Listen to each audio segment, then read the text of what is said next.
between the Oilers and the Steelers. Each one has won once, as we told you, in the other stadiums so far this year. Both games have been bruising, cavemen kinds of contests. They have called their next of kin. They have kissed their wives and their girlfriends goodbye. The crazed are talking about winning today's AFC Championship. The wise would just like to survive. And speaking of wise men, to call the play-by-play for you here on CBS Radio, one of the wisest, and certainly one of the best, Mr. Lindsey Nelson. Thank you very much, Jim Kelly. Hello again, everybody. Jim Tunney is the referee assigned here this afternoon. He has tossed the coin, and the Houston Oilers have won the toss. They have elected to receive. They will be defending the goal to our right as we look at the field. And so in the rain here at Three Rivers Stadium in Pittsburgh, Roy Girello will tee it up on the 35-yard line to kick it off for the Pittsburgh Steelers. They had the Zambonis out working to remove the water before the teams came out for their pregame workout. That has all gone for naught now because there's water standing on the field. A steady rain is falling. This might be Five Rivers Stadium this afternoon with a river on the near side and a river on the far side and three outside. And now, a terrible towel fellow is sprinting down across the field with his shirt off, and he is getting reception here from the aficionados of the Pittsburgh Steelers. The crowd, of course, pro-Steeler all the way here in Pittsburgh. A very vociferous crowd. Will be hearing from them throughout the afternoon. Girello now is singing up on the 35-yard line. Johnny Durden is dropped back with Robert Woods to receive the kickoff for the Houston Oilers. Durden is on the left side. Robert Woods on the right side, standing along the 5-yard line. We are waiting for Jim Tunney's whistle. That will start Roy Girello forward, and the AFC Championship game will be underway. There is the whistle. Here comes Girello. Cole meets the ball.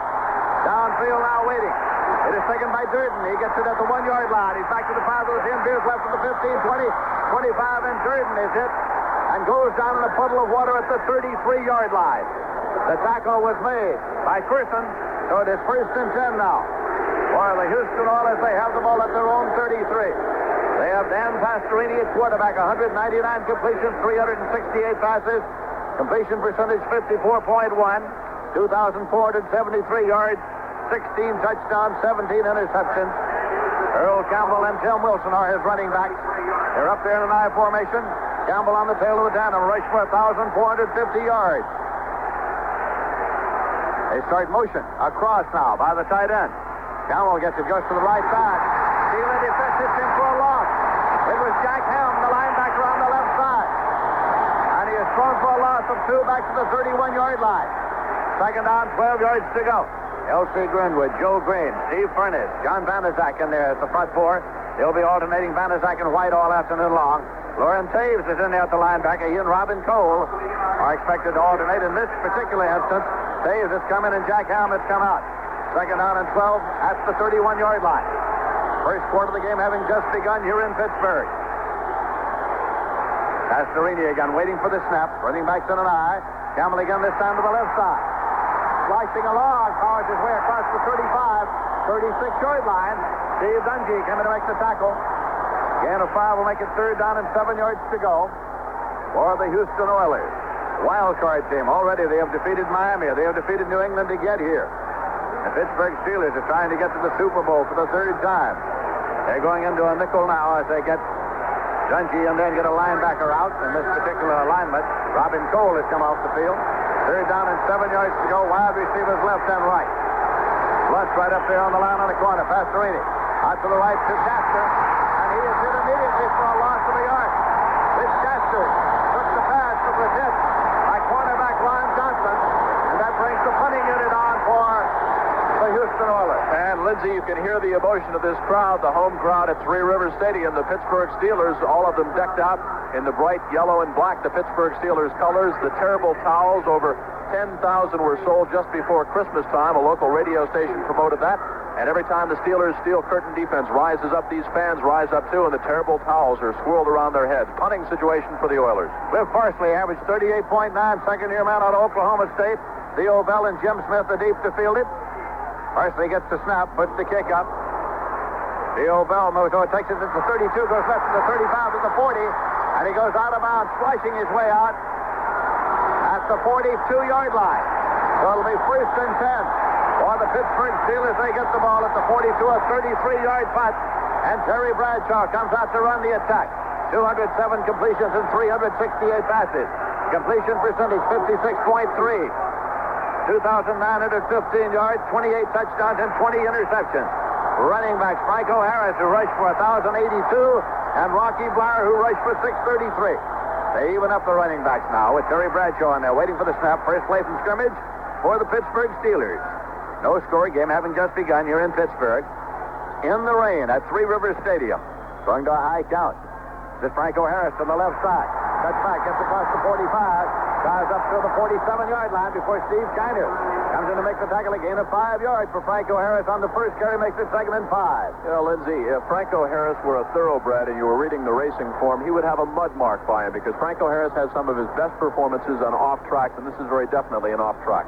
It is all of that. The rain is falling steadily. There are large puddles of water on the artificial turf of Three Rivers Stadium in a 2nd and 5. Now they move Randy Grossman over to the tight end left. Bernie Cunningham definitely out of the ball game with a knee injury. Penalty marker thrown at the line of scrimmage. Somebody beats the snap. Franco Harris gets the ball, drives just across the 46-yard line, but there's a penalty marker to be checked out here now. They'll be switching balls often this afternoon to try to keep a dry ball on the field. Offside against the Houston Oilers. So the first penalty of the football game goes against the Houston Oilers. Of course, it was mistakes earlier in this series between the Denver Broncos and the Pittsburgh Steelers that led to that 33-10 shellacking. Of course, that and a very tough Pittsburgh defense and those 2 touchdown passes by Terry Bradshaw. But mistakes, you cannot make mistakes against a team like Pittsburgh because they capitalize so very frequently. Here's the referee about to mark it off. You know, it's a good thing this is artificial turf, or if this were natural grass, we would have no markings on this field at all because they're just about obliterated across the way. You can see the flooding starting to form. It's now just about from the 10-yard line of the Houston Oilers up to midfield. Jim Tunney takes the chain out to spot the ball at the inbounds marker, indicating offside. Ball is that much short of a first down, still 2nd down. That much short meant about 2 inches short as he held up his hands to indicate. So it is still 2nd down and less than a yard to go for the Pittsburgh Steelers as they have the ball across the 50 now, just outside the 47-yard line of the Houston Oilers. They come up with Stallworth in a wide left, and Swan in a wide right. The running backs are even up. Franco Harris and Rocky Bleier. For Bradshaw, who might run a sneak to pick that up, and instead gives it to Franco Harris, who goes straight ahead for the 1st and 10, as he got it down there to the 43-yard line. It was Greg Bingham and Curly Cuff in to make the tackle for the Oilers. 1st and 10 now for the Steelers. They have the ball at the Houston 43-yard line. So Franco Harris, his 2nd carry of the afternoon, a total of 12 yards. We mentioned that Franco in playoff action has 5 100-plus yards rushing. Keep in mind, they have 2 great receivers. John Stallworth had 41 receptions during the regular season play. Lynn Swan had 61. Swan's in a wide right. 1st and 10 now for the Steelers, and Bradshaw retreats to throw his first pass of the day. To Swan, downfield, complete inside the 15, on down the 10-yard line. Just inside the 10-yard line. First down and goal to go for the Pittsburgh Steelers. The first big play of the afternoon. From Bradshaw to Lynn Swan. What else? 35 yards and a Steeler first down inside the Oilers' 10-yard line. Terry Bradshaw picking up right where he left off against the Denver Broncos, threading the needle perfectly, had plenty of protection, looked once over the left side at Randy Grossman, came back on the right side to Swan, who almost broke it at the 10. To go in, he was slipped and pulled down by the jersey, Lynn Swan. 5 touchdown catches in the playoffs. These fans are alive here now. First down and goal to go for the Steelers at the 9-yard line. They move Rocky Bleier over to a right set. Franco Harris in the left set. Bradshaw hands it off to Franco Harris. Goes over right guard and drives it down to the 7-yard line. 2nd down, goal to go for the Steelers at the Oilers' 7-yard line. Ted Washington, linebacker, Elvin Bethea. Outside in the 3-man defense of the Houston Oilers, in there to make the tackle. Now the defense is being beefed up by the Houston Oilers. Trying to hold here at a 2nd and goal on the 7-yard line. Swan started over, Stallworth started over, and they're going to call a timeout. A little confusion on the part of the Steelers. Can't get it straightened out. They're going to spend a timeout right here, as Jim Tunney indicates. Timeout, Pittsburgh. So with the score, Pittsburgh nothing, Houston nothing. Let's take timeout. When you say bye, when you say bye, when you say bye, said a lot of things nobody else can say. When you say bye,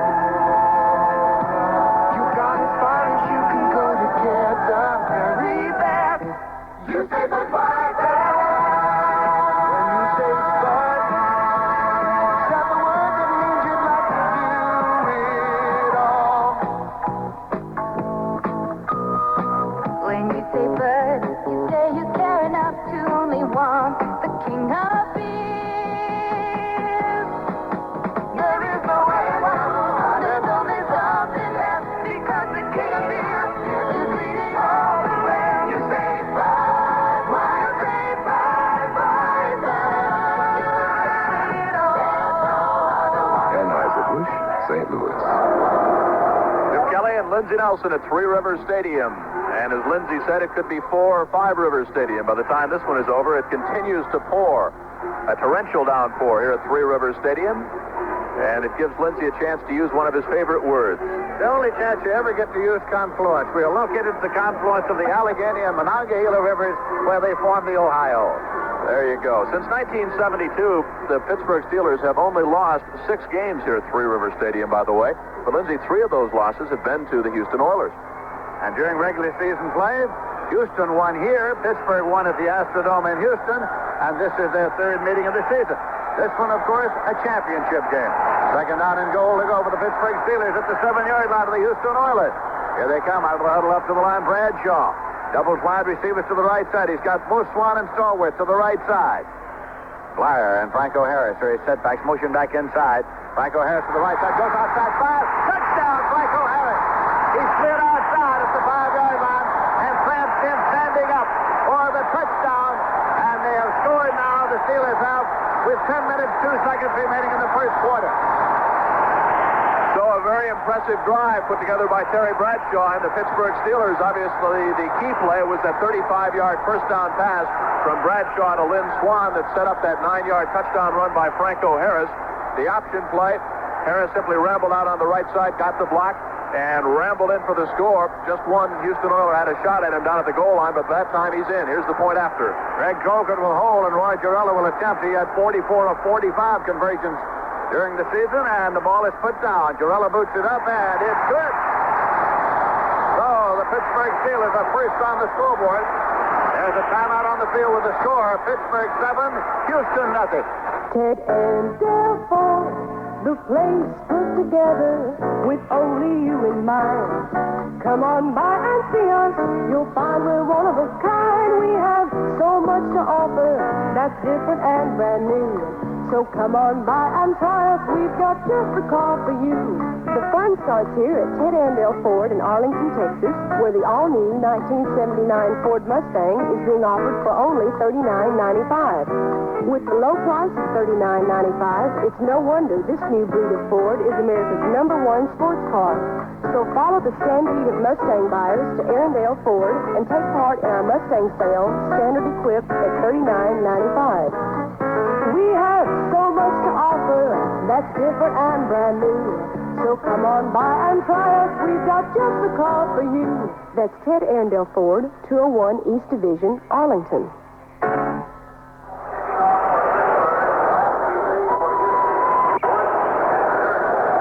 Lindsey, as we were coming out in the car earlier this morning, we mentioned that on an off field like this, and when you have 2 defensive-oriented teams like the Steelers and the Houston Oilers, that this game could be decided by something that happens very early in the football game. And how it affects the Houston Oilers now that Pittsburgh takes it on their very first possession of this football game, marches those 57 yards and scores almost at will. It'll be interesting to see how the Oilers rebound. It certainly will, because that could be an indication of what we're in for this afternoon.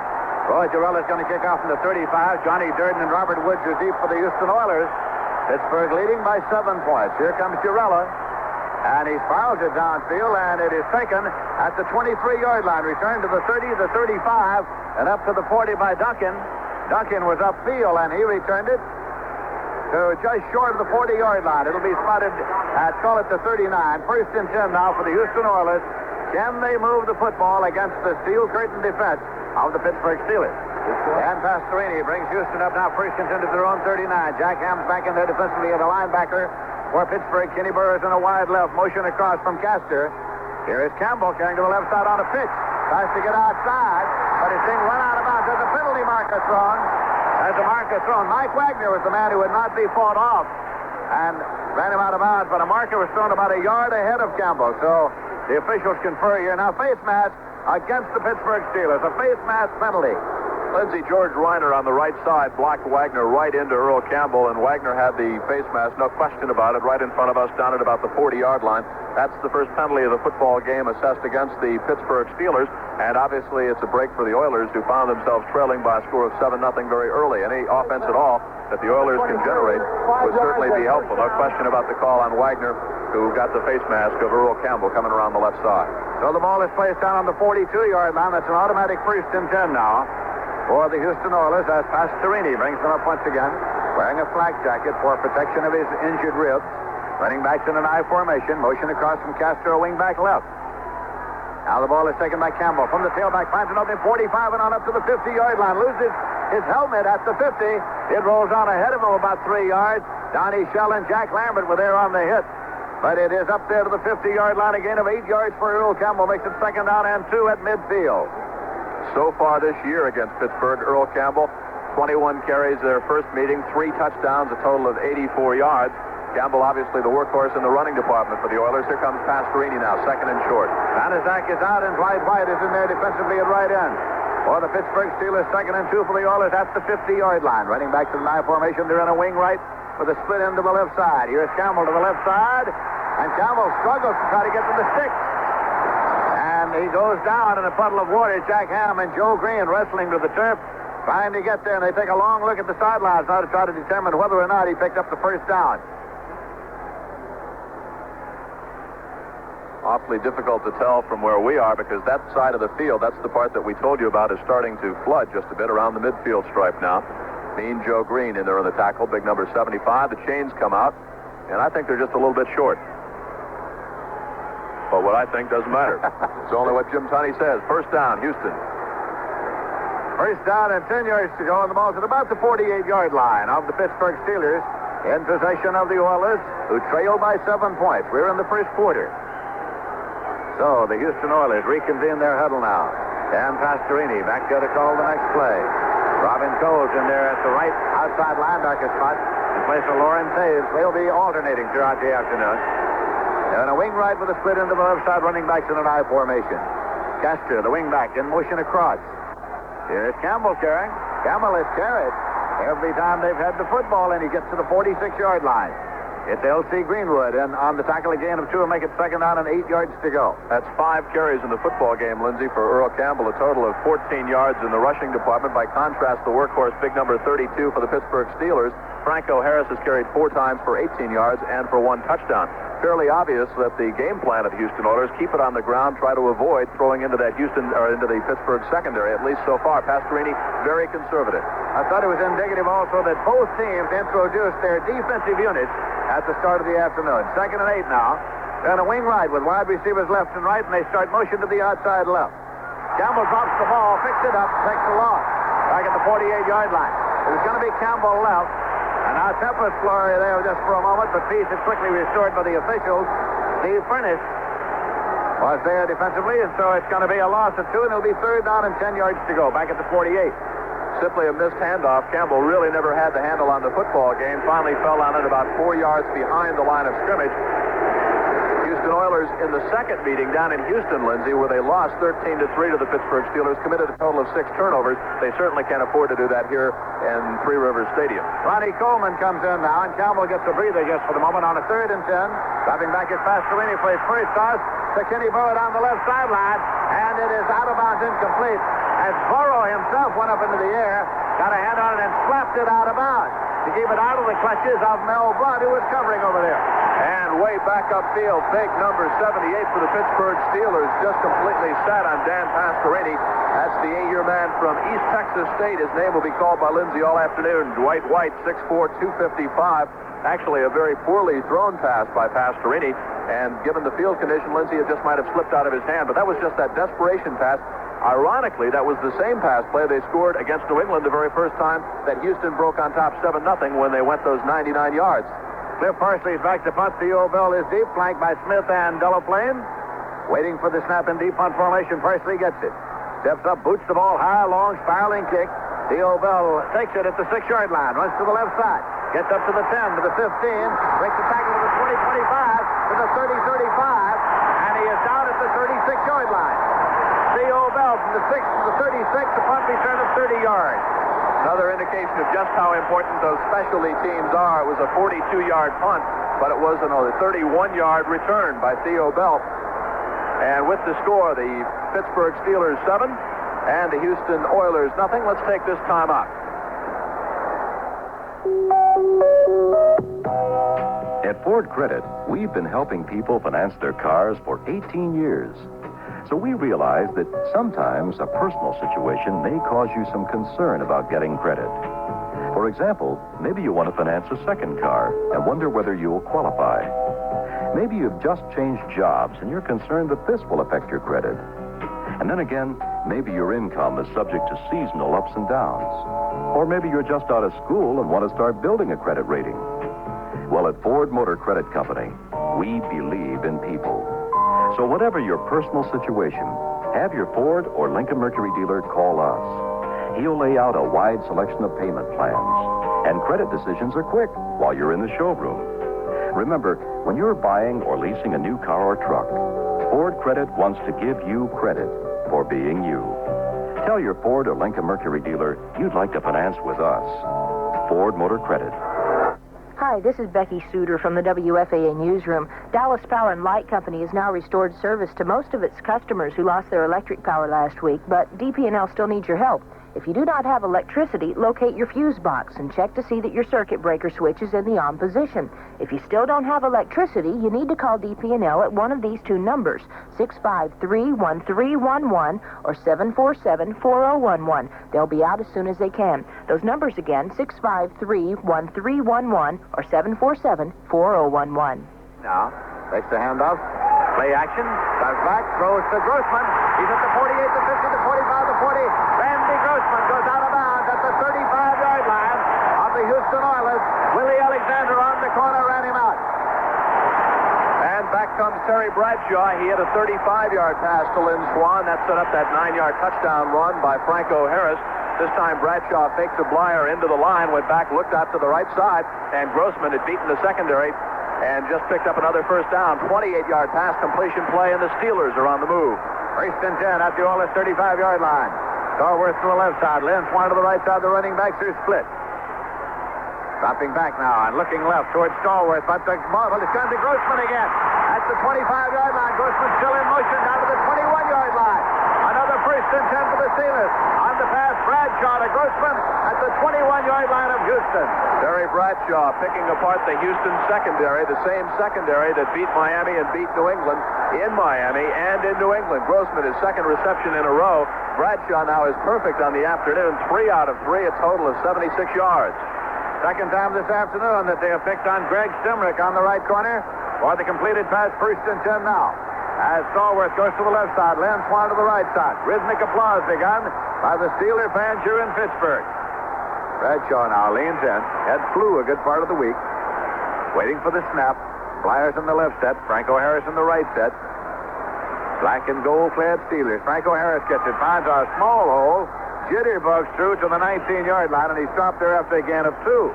It'll be second down and 8. Elvin Bethea was there on the tackle for the Houston Oilers, who find themselves fighting off the Pittsburgh Steelers here in the first quarter. 5th carry of the football game for Franco Harris. He has 1 touchdown. He's rushed for 20 yards. 310 carries during the regular season. 1,082 yards, averaging just about 3.5 yards every time he got the football. His longest run from scrimmage was 37 yards, and Franco scored 8 touchdowns. That's during the regular season. Second down and 8 for the Steelers at the Houston 19-yard line. Pittsburgh leading by a score of 7-0. 4 minutes, 47 seconds remaining to be played in the first quarter. Bradshaw dropping straight back and looking now. Throws to Swan, and Swan can't get an interception at the 11-yard line. A diving interception by Willie Alexander as Swan had slipped down trying to come back on the hook. He slipped down along Alexander to speed in front of him, make a diving catch. First and 10 now for the Houston Oilers. Ball is going to be spotted on the 10-yard line. There's a case where the receiver fell down. The pass was just underthrown just a little bit, and Willie Alexander picked up his 5th interception of the season. There's a pause in the action with a score. The Steelers 7, the Oilers nothing. Now let's take this time out. When you say bud, When you say bud, you said a lot of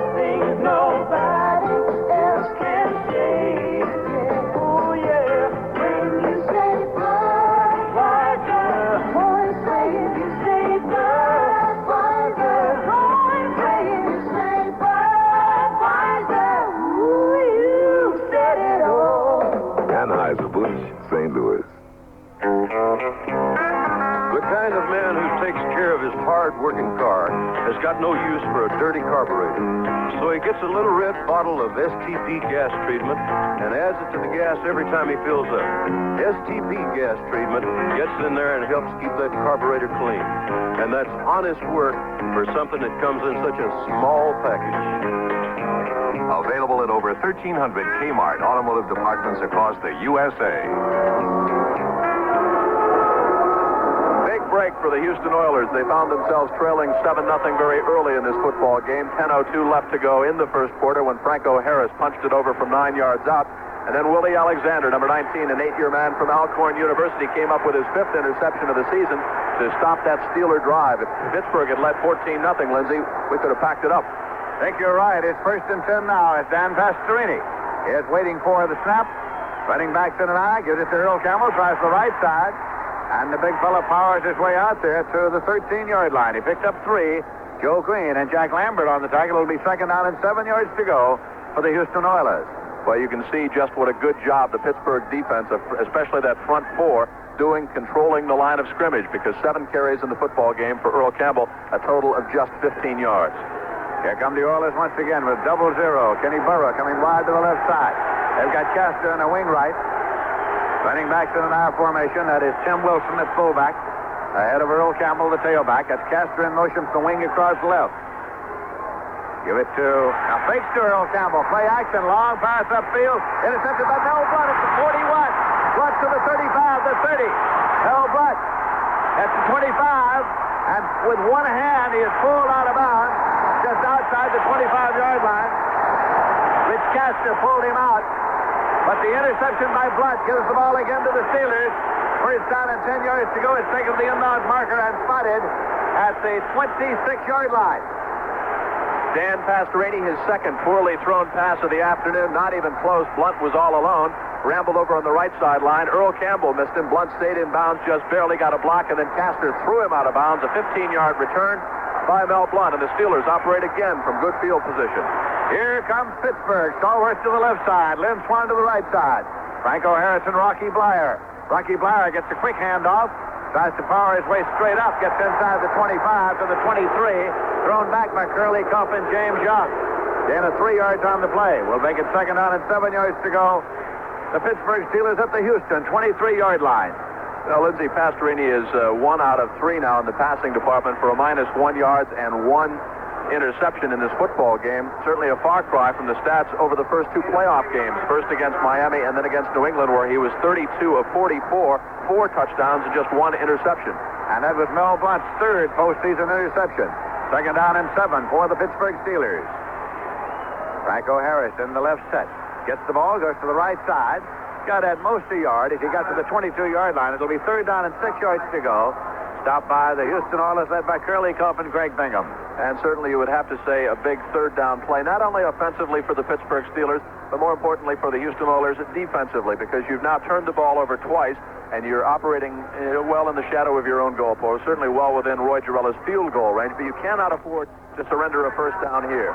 3rd down coming up now. Running back to split for the Pittsburgh Steelers. Bradshaw retreats, sets up.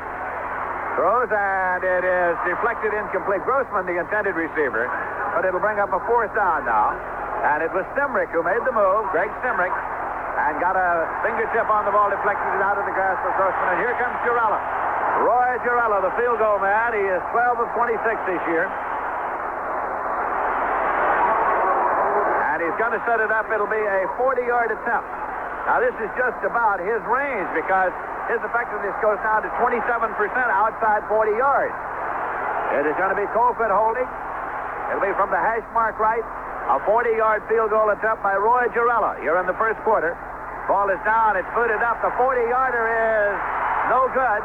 It is no good, and it'll be spotted at the line of scrimmage.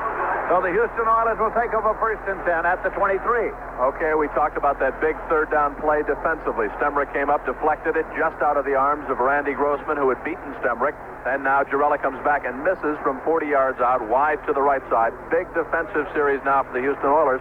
Obviously, offensively, they've got to get something going. Pastorini is not passing well at all, and certainly no indication of that in the workouts. but you have to give an awful lot of credit to that front four of the Pittsburgh Steelers. They've been putting the pressure on, and Pastorini has been having all sorts of problems.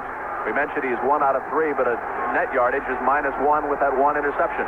Dwight White back in there defensively now for the Steel Curtain, 1st and 10. Houston at their own 23. Pastorini looking left and right, wide receivers out both sides.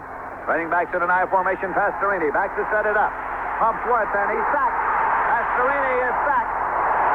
Dropped back there at the 17-yard line by L.C. Greenwood.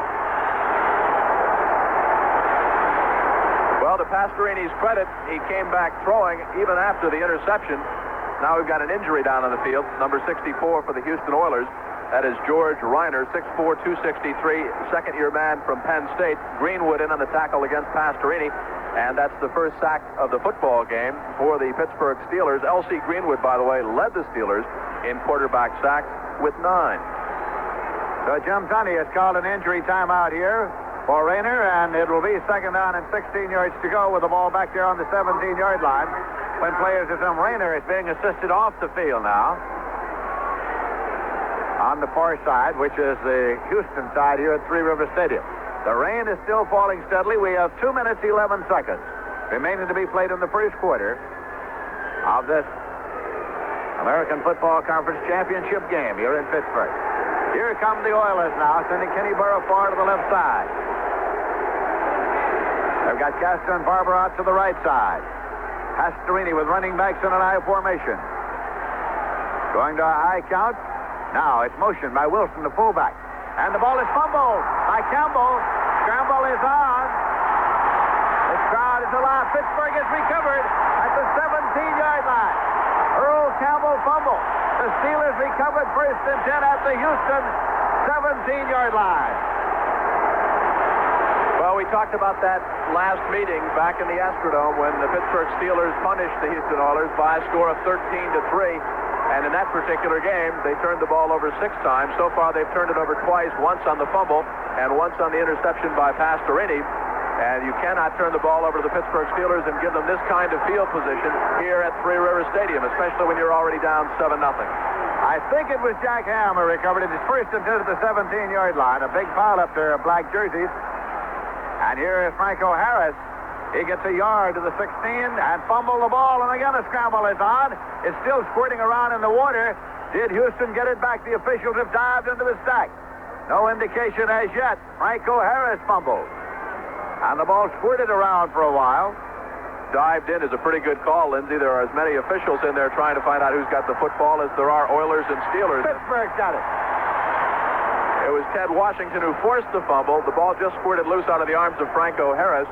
And then all kinds of Oilers and Steelers piled in, but the Pittsburgh Steelers came up with it. A big break there for Pittsburgh. So it is 2nd down now, and 8 yards to go with the ball on the 15-yard line. Picked up 2 yards on the fumble. That's not bad. That's exactly what they did. Pittsburgh Steelers are back in their huddle now as the Houston Oilers deploy their defense. 1 minute, 26 seconds left in the quarter. Pittsburgh leading by a score of 7-0 and driving here. Our first quarter has been played down at this end of the field. Bradshaw waits for the snap. Handing it off to Rocky Blyer. Rocky Blyer to the right side to the 10, to the 5. Touchdown at the flag. Rocky Blyer took it in. Touchdown at the flag. So after the fumble by Earl Campbell, the Pittsburgh Steelers come back. A 17-yard touchdown drive. They do it in 2 plays. And it was Rocky Blyer around the right side. He made his move inside at about the 15-yard line. Got a pretty good block from Lynn Swan down at the 10 and made his cut and then just dove for the flag. 14-0 if the conversion is good. It's Colquitt holding, and again Roy Girella will attempt the conversion. He is 1 for 1 for the afternoon.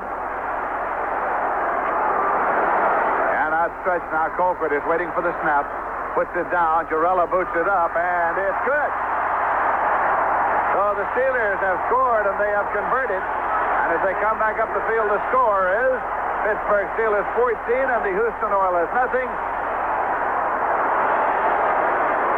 I'm Dan Reeves, offensive coordinator of the Dallas Cowboys. One thing we always strive for on the Cowboy offense is efficiency. That's why I'd like to recommend, if you're thinking of replacing or adding on to your heating system, that you consider a Fetter's heat pump. At 17 degrees Fahrenheit, a Fetter's heat pump produces 80% more heat than a comparable electric furnace. Not only is that amazing efficiency, but it also results in substantial energy and cost savings. What's more, the Fetter's heat pump is just as efficient in the summer when it operates as central air conditioning. In fact, using a heat pump, you can save enough money on your winter heating bills to pay for the cost of summer cooling. Take the advice of someone who admires efficiency, because believe me, our winning or losing can depend on it. Find out the advantages of a Fetter's heat pump at your nearby Fetter's dealer. In Garland, West Heating and Air Conditioning. In the mid-cities, Hauk Heating and Air Conditioning. Hi, this is Becky Suter from the WFAA Newsroom. Dallas Power and Light Company has now restored service to most of its customers who lost their electric power last week. But DP&L still needs your help. If you don't have electricity, locate your fuse box and check to see that your circuit breaker switch is in the on position. If you still don't have electricity, you need to call DP&L at one of these two numbers, 653-1311 or 747-4011. They'll be out as soon as they can. Jim Tunney, the referee, retreating to his position behind the receiving team. You've probably seen his visage around in all sorts of advertisements because Tunney has modeled for most of the officials' advertisements that are seen in newspapers and magazines around the country. Including the ones for CBS Radio. Exactly. Public address announcer has announced that there's very little time remaining. Now, a line drive is taken at the 25-yard line. Return to the 30, 35, the 40, the 45, and the Houston Oilers have the ball up at the 42-yard line. A line drive taken well upfield. And it was taken by Merkins, a wide receiver who ran it up there, so it's going to be 1st and 10 at the 47-yard line of the Houston Oilers in their possession. And obviously the best field position so far that Houston has enjoyed. I think the rain has gotten to the clock because that is not operating. We are still in the first quarter, and Houston now in possession at their own 47. And Pastorini now trying to warm his hands, keep them dry. Leans in to take the snap from his center. Running backs in an hour, wide receivers left and right. Pastorini, play action now. Back to throw. Goes out to the right side. It is completed across at the 40-yard line. It is Rich Castor, I think. In the rain on the far side, it's going to be spotted at the 39-yard line as Castor took it 1st and 10 for the Houston Oilers. It was Shell and Johnson on the tackle. And that's only the second completion of the football game for Pastorini for now a total of 12 yards, but a big first down for Houston. Pastorini, as we told you, 199 completions, 368 attempts during the regular season. In the playoffs, 32 of 44. First down, 10 yards to go. Oilers at the Steelers' 39-yard line. Pastorini with wide receivers left and right and the slot back to the left side. Again, he is dropping back and he is sacked by Jack Hale. Jack Hale in there with another sack as he dropped Pastorini, who never knew what hit him and never had a chance. Back at the 49-yard line for a loss of 10. Just simply blindsided. He came in from the left side. Pastorini never saw him. Flak jacket or not, he was lucky to hang on to the football all the way back at the 49-yard line of the Pittsburgh Steelers. 2 sacks in the football game so far for the Steel Curtain defense for a total of 18 yards. Second down, 20 yards to go now for the Oilers at the Steeler 49-yard line. Here comes Lauren Taves into the ball game. And Robin Cole is coming out. There's the gun sounding the end of the period. That's the end of the first quarter with the score. Pittsburgh 14, Houston nothing.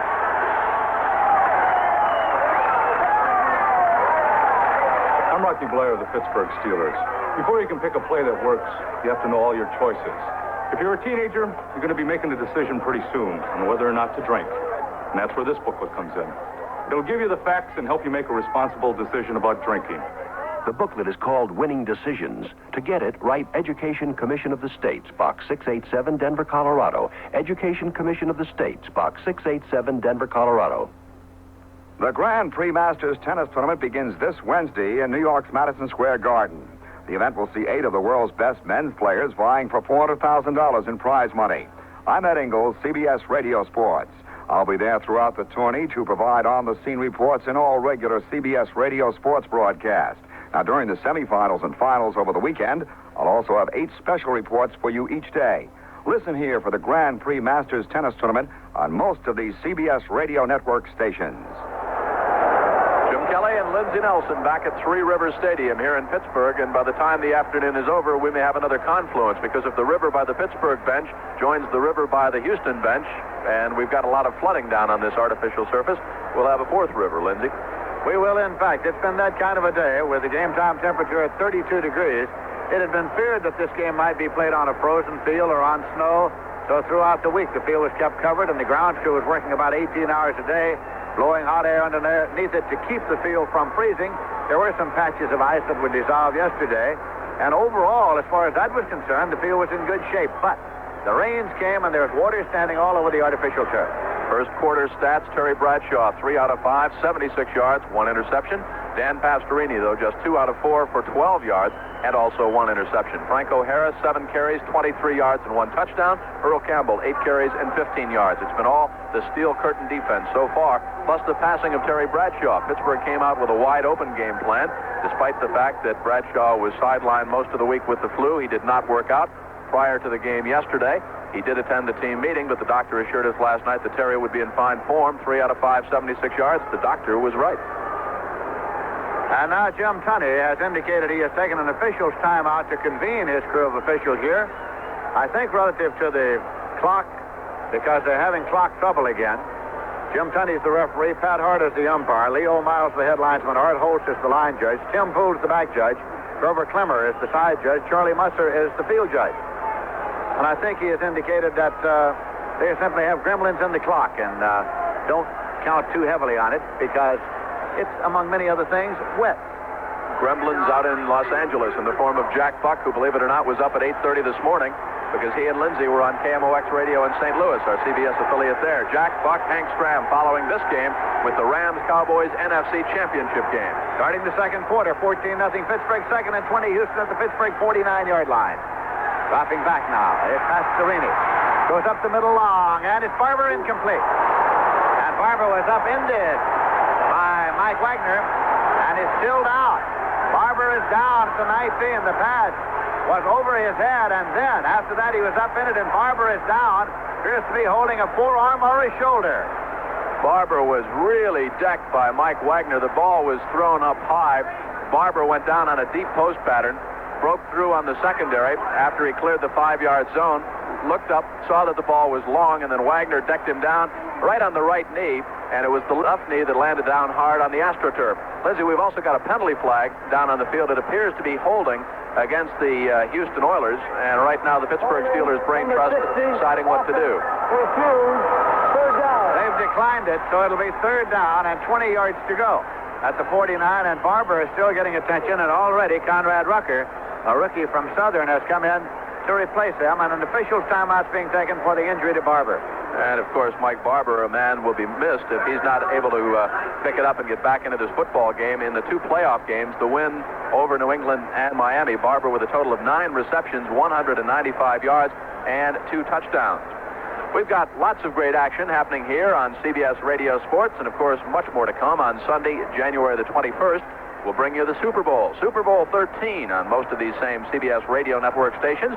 There's more, too. Win Elliott will be along that Saturday and Sunday with his special 20-part sports broadcast on the Super Bowl to bring you up to date on all of the Super Bowl history and previewing that great game to come. So stay tuned as Jack Buck, Hank Stram, and Pat Summerall bring you all the color and play-by-play excitement live from Miami, Florida. That's on Sunday, January the 21st, Super Bowl 13. And don't forget Win Elliott's special Super Bowl 13 preview. That's on most of these CBS Radio Network stations. Mike Barber is being assisted from the field. When play is resumed, it'll be 3rd and 20 for the Oilers. They have the ball at the 49-yard line.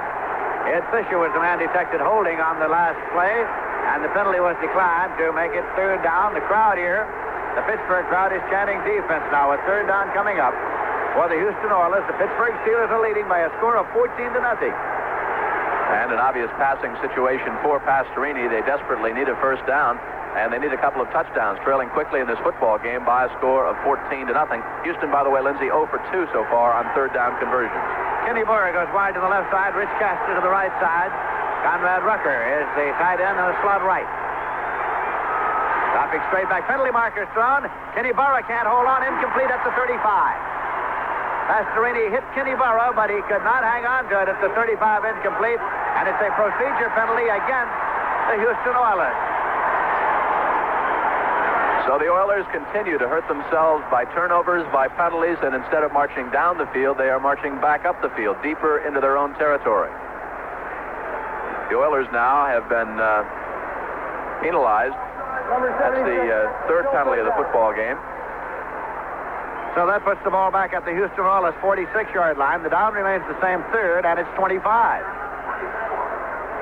They send Kitty Burrow to a wide left, Castro to a wide right, and again they have Rucker in a slot right. Ronnie Coleman is in there in place of Earl Campbell at the moment. Wilson and Coleman to the setback. Pastorini drops back on third and extremely long. Out to Wilson in the right flat, to the 50, to the 45, and he is down there. So it is far short of first down yardage. Johnny Shell made the hit. Fourth down coming up for the Oilers. Now they held the ball at the Pittsburgh 45. And the third time this afternoon that the Steel Curtain defense has forced a Houston punt. Here come those terrible towels. The Steelers fans rising up to it. So far, 2 punts in the football game for the Houston Oilers, averaging around 37 yards per punt. Cliff Barkley's in to do the punting. He's from Oklahoma State, and center deep is Theo Bell, flanked by Smith and Delaplane, 10 yards upfield on either side in the triangle. Waiting for the long snap. Here's Parsley. Gets it, steps up, plenty of time. Theo Bell is waiting, and he takes it at the 12-yard line to the 15. Guido Merkins, the rookie from Sam Houston State. Pretty good open field tackle on Theo Bell right there. And with the score, the Pittsburgh Steelers 14 and the Houston Oilers nothing. Let's take this time out. When you say bye, you've said a lot of things nobody else can say. You say, but why though? When you say bye, gone as far as you can go to bed. The very best. When you say bye, why say bye, why bye? You tell it all. Anheuser-Busch, St. Louis. There's a strong, healthy attitude moving across America these days. A feeling of pulling together and finding new ways to conserve America's valuable fuels. The American Trucking Association is in step with that attitude. Truckers are using more efficient diesel engines, adding air deflectors, and riding on energy-saving radial tires. Truckers are cutting down on waste while still delivering the goods that help maintain America's way of life. This salute to the American Trucking Association was brought to you by Goodyear. Jim Kelly and Lindsey Nelson back at Three Rivers Stadium here in Pittsburgh. The Steelers on top 14-0. The AFC Championship game here on CBS Radio to be followed by the NFC Championship. Jack Buck, Hank Stram standing by in Lindsey, warm Los Angeles. That's what Jack Buck said this morning. We asked him about the weather in Los Angeles. He said, beautiful. First and 10 now for the Pittsburgh Steelers at their own 17-yard line. Bradshaw has his running back split. Wide receivers left and right. Pittsburgh's leading 14-0. And it is taken this time by Rocky Blyer. He comes left for Franco Harris leading the play and gets to the 20-yard line. Gain of 3 for Blyer, makes it second down and 7 yards to go. James Young in to make the tackle for the Houston Oilers. Oilers are coached by Bum Phillips. He got that name when his kid sister was very small and could not say brother, and Bum was the closest she could get. So Bum Phillips got a lifetime nickname out of it. He at one time was on the staff as an assistant to head coach Bay O'Brien at Texas A&M. Second down, 7 yards to go. At the 20-yard line. Bradshaw again. With a slot right this time. Waits for the snap. He plays play action. He has the football. Bradshaw now scrambles out to the right side. Gonna run it. 20, 25. Bradshaw to the 30. And he slips down and he slides for 10 yards. It'll be marked well backfield, but the crowd gets a big kick out of the slide on his derriere for about 10 yards. In the water upfield. It's going to be spotted at the 32-yard line. First and 10, Robert Brazil made the hit. Looked like Dave Parker, the Pittsburgh Pirates, playing here at Three Rivers Stadium, sliding into home plate. Bradshaw on his back, sliding about 15 yards. The initial first down was picked up, of course. It was Robert Brazil, number 52, in there on the tackle. And another first down, though, for the Pittsburgh Steelers. They started deep in their own territory, and they're now taking it right back to the Houston Oilers, and the Steelers lead it 14-0. We are in the second quarter. The scoreboard clock is inoperative. The time remaining is being announced from time to time on the PA, and we'll try to pick it up for you. Now, fumble on the snap. Penalty markers everywhere. Ball is still loose. Scramble is still on. Gathered in by a Steeler way back there about the 10-yard line, but there are all sorts of flags to be checked out. It is Jerry Mullins on the ball, way back there. Bradshaw never got a handle on that football. It just bounced out. He dove for the ball and missed it. A couple of the Oilers had a shot on it before Jerry Mullins, the center, finally fell on the football all the way back in the vicinity of the 10-yard line. Here's the call. Illegal motion, number 55. Illegal motion against the Pittsburgh Steelers, and it has been declined, and they get the ball back there at about the 11-yard line. And that's the best defensive play the Oilers have had so far. Big break for Houston. They didn't get the football, but they certainly have pushed the Steelers way back into Pittsburgh territory. 2nd and 31 back at the 11-yard line. Pittsburgh's leading by a score of 14-0. Here is a quick pitch, and it's taken by Franco Harris. Comes to the left side, gets across the 15, and goes up to the 18-yard line. Fumble the ball, and again they're scrambling in the water, and Houston is recovered. At the 20-yard line of Pittsburgh, Houston has recovered the fumble. And so it was Robert Brazile coming out of the stack with the ball. 1st and 10 now for Houston in Pittsburgh territory. It's a rainy day, a wet day, and as far as the ball is concerned, a slippery day. Robert Brazile, number 52, the linebacker for the Houston Oilers, 6'4", 238, four-year man from Jackson State, fell on that football. One of the leading tacklers for the Oilers with 91. Ironically, over the course of the season, Lindsey, he had not recovered any fumbles. Ball is spotted inside the 20-yard line. 1st down, 10 yards to go for the Oilers, with Pittsburgh leading by a score of 14-0. Earl Campbell, the lone setback in this alignment. Pastorini looks left, looks right. Hands the ball to Campbell. He drops it. Fumble. Campbell recovered his own fumble at the 19-yard line. Gained a yard, so it's going to be 2nd down and 9 at the 19. That ball is difficult to hold on to as Campbell simply took the handoff, took about one step, and it popped out in front of him. So the second time of the afternoon that Campbell's having trouble with that football. As Lindsey called it, he did manage to get the handle and fall on it himself as the Oilers picked up 1 yard on the play at 2nd down now and 9 yards to go. Campbell's favorite country and western song, by the way, is Slip Sliding Away, and that's what that ball is doing from Earl so far today. It's that kind of a day. 2nd down and 9. Houston at the Pittsburgh 19-yard line in the second quarter. Pittsburgh leading 14-0. Pastorini with a pitch this time to Campbell. Tries to go left, cuts back. Hit by the steel curtain, and he gets to the 17-yard line, perhaps the 16. Jack Lambert was first to get there, and then Dwight White came up with a charge that finally stopped him. Tippers flare a little bit on the far side. Mel Blunt and Kenny Burrow exchanging greetings over on the way far side, back there in the floodwaters. Ball is being brought to the inbounds marker. It's going to be spotted at the 17. A gain of 2 will make it 3rd down and 7 yards to go. And again, the Oilers, Lindsey, are 0 for 3 in 3rd down conversions. Defense is the chant from the Pittsburgh Steelers fans here at Three Rivers Stadium. 3rd down and 7. Houston at the Pittsburgh 17-yard line. Campbell's the lone setback. Dan Pastorini has wide receivers left and right. Going to a high count. Now, short drop, and he pumps it to the left side, and Kenny Burrow can't get the penalty marker. It was Blunt and Burrow, and I think we're going to get an interference call on Blunt. Just popped up there, a balloon pass to the left side. And the penalty marker went down as Blunt and Burrow went up for the ball. No question about the call. Blunt was all over Burrow down at about the 5-yard line. He lassoed him, and a good call. Of course, the Steelers are not too happy about it. All the way back upfield in the 20-yard line. A little mix-up there. Dwight White and number 76, Morris Towns getting into it. But Blunt was all over Burrow down at about the 5-yard line, and this is obviously the deepest penetration for the Houston Oilers. Now, Pastorini is calling to get Earl Campbell and some running backs in. It'll be 1st down and goal to go now for the Houston Oilers. The ball is inside the 5-yard line. Pass interference call against Mel Blunt as Kenny Burrow is the intended receiver. Now, the Houston Oilers back in their huddle. Dan Pastorini calling the next play as the Oilers try to get something on the scoreboard here in the second quarter with Pittsburgh out in front 14-0. Ball is marked ready for play by referee Jim Tunney. Pittsburgh Steelers have deployed the defense now. The umpire is wiping off the ball to try to keep it as dry as possible. Rain is still falling steadily here as it has been throughout the game. Wilson ahead of Campbell in the I formation for Pastorini. And now, Wilson deployed to a wing left, and Campbell is a lone setback, a double wing. Campbell powers in for a yard, and that's all. He's thrown back. Joe Green met him there. Let's pause 5 seconds for stations to identify themselves on the CBS Radio Network.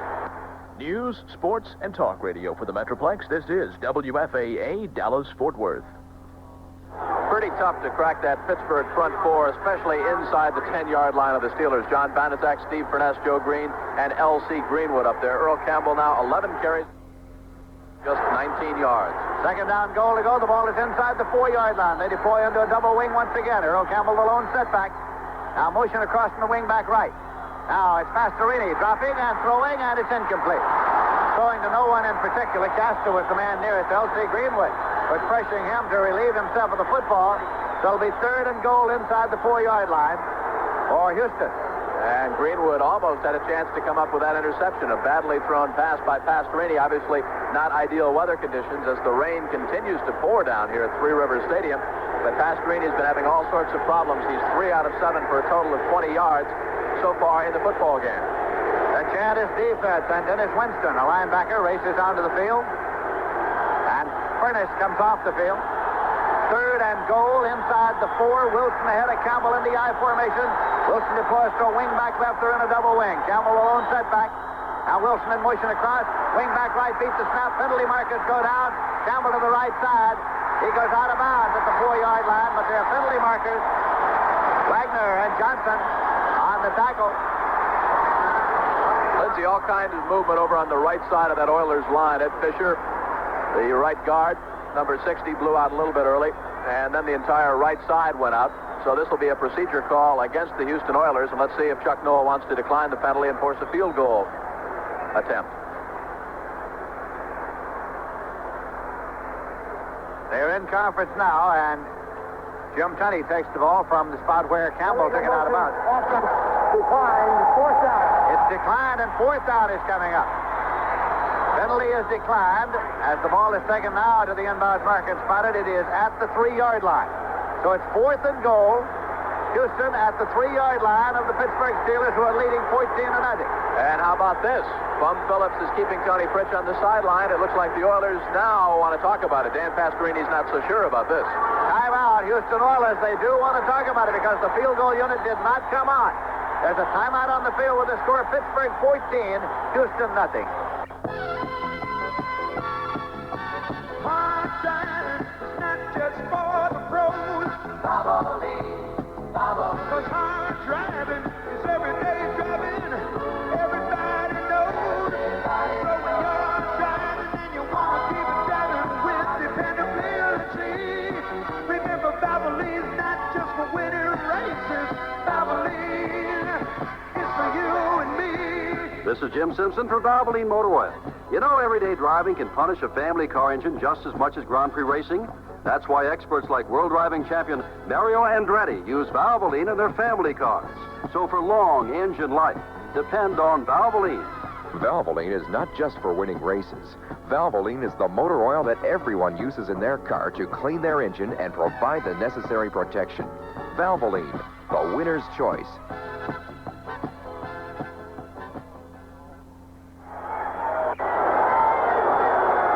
Interesting call with 9:42 left to go in the first half, Lindsey Nelson. It looks like Bum Phillips feels that the Houston Oilers need a touchdown in this situation, trailing 14-0, a lot more than they need a field goal. The reason being, they trail, and the Steel Curtain defense has done quite a job. Now it looks like he's going to take the 3 points. Yes, after a big huddle along the sideline, Tony Fritsch is coming out now. In field goals, he was 14 of 18 during the regular season. And apparently the reasoning now is don't go down there and get this deep and come away empty as they have before. Get something on the scoreboard. And so Tony Fritsch is out there loosening up his leg. It'll be about a 20-yarder as they line it up. Of course, the holder is Gifford Nielsen, who is also a very capable quarterback, so a fake would not be beyond the realm of possibility. They did take a long time in deciding what they were going to do. Nielsen now kneeling down, hands outstretched. Puts it down, Fritsch puts it, and the 20-yarder is good. So the Houston Oilers are on the scoreboard on a 20-yard field goal by Tony Fritsch, and the score is the Pittsburgh Steelers 14 and the Houston Oilers 3. And despite the fact that the Oilers come up with 3 points on that particular drive, the Steel Curtain defense, as they walk off, encouraged by the fans here at Three Rivers Stadium, those terrible towels come out once again. Jack Buck, Hank Stram, Pat Summerall, your CBS Radio Sports team for live coverage of the Pro Bowl game. Listen right here on Monday, January the 29th, over many of these same CBS Radio Network stations. So the Oilers come away with at least 3 points, and I think this early in the football game, Lindsey, that's probably a pretty good call by Bum Phillips. Take the 3 points, because if Pittsburgh had held defensively there, the momentum of this football game and a blowout might be very, very possible. I think you're exactly right. So now Tony Fritz is taking it up to the 35-yard line, and Larry Anderson has dropped back. He's got Jack Delaplane on the far side, and then upfield about 10 yards on the left, he's got Rick Moser to receive the kickoff. As the rain is falling steadily as it has throughout the course of this ball game, Pittsburgh Steelers are leading it by a score of 14-3, and the unreliable clock says we have 9 minutes, 39 seconds remaining to be played in the first half. Here comes Fritz, side wheels it downfield, and Delaplane takes it at the 12-yard line, to the 15, to the 20. Gets back toward midfield and gets up to the 30, and it stops at the 32-yard line. Jack Delaplane. Lindsey, kind of a lone figure standing back at about the 45-yard line. Tony Fritz, he wanted no part of that kickoff return. He's not the safety valve man, because he's not going to catch anybody if they break beyond the 50. Not at all, but you're right. He didn't want to slosh around. He found an island out there in all that sea of water, and he stood right in the middle of it. Poole was downfield to make the tackle for Houston. Ball is just short of the 32-yard line as the Pittsburgh Steelers bring it up now. Wide receivers left and right. Swan to the right side. Stallworth to the left side. The running backs are split. Bradshaw handing it off to Rocky Blyer. Blyer for no gain. He is sacked up at the 32-yard line by James Young and Elvin Bethea. So it is second down and 10 yards to go for the Steelers at the 32. And, of course, coming up right after this game, Jack Buck and Hank Stram in Los Angeles, the NFC Championship game. The Los Angeles Rams, winners in the NFC West, and the Dallas Cowboys, winners in that NFC Eastern race. Coming up at 4:50 Eastern time here on CBS Radio. Again, it's Swan out to a wide right. Stallworth left. The running backs are split. Bradshaw waiting for the snap once again. Second down and 10 yards to go. Bradshaw drops straight back and takes a look. Now scrambles out, and he's going to run it to the 30, 35, hits for the sideline, 40, 45-yard line, and out of bounds. He picked up the first down. Bradshaw turning it on. And with an Oiler in hot pursuit, he sped out of bounds. Greg Bingham ran him out there at the 45-yard line. That's the second time that Terry Bradshaw has run with the football. Actually, the first time he slid with it, 12 yards and a Steeler first down. This time he picks up 13 yards and another Pittsburgh first down. Elvin Bethea, number 65, the man in pursuit, but no contest. Bradshaw got out of bounds and picked up the first down. So the Pittsburgh Steelers move it up toward midfield. First and 10 at their own 45-yard line. They're leading 14-3 in the second quarter. Here comes Mike Webster to the center over the ball. Stallworth to the left side. Lynn Swan to the right side. Running back split for Bradshaw. Bradshaw drops back. Sets it up, looks. Pumps it up the middle, and it is incomplete.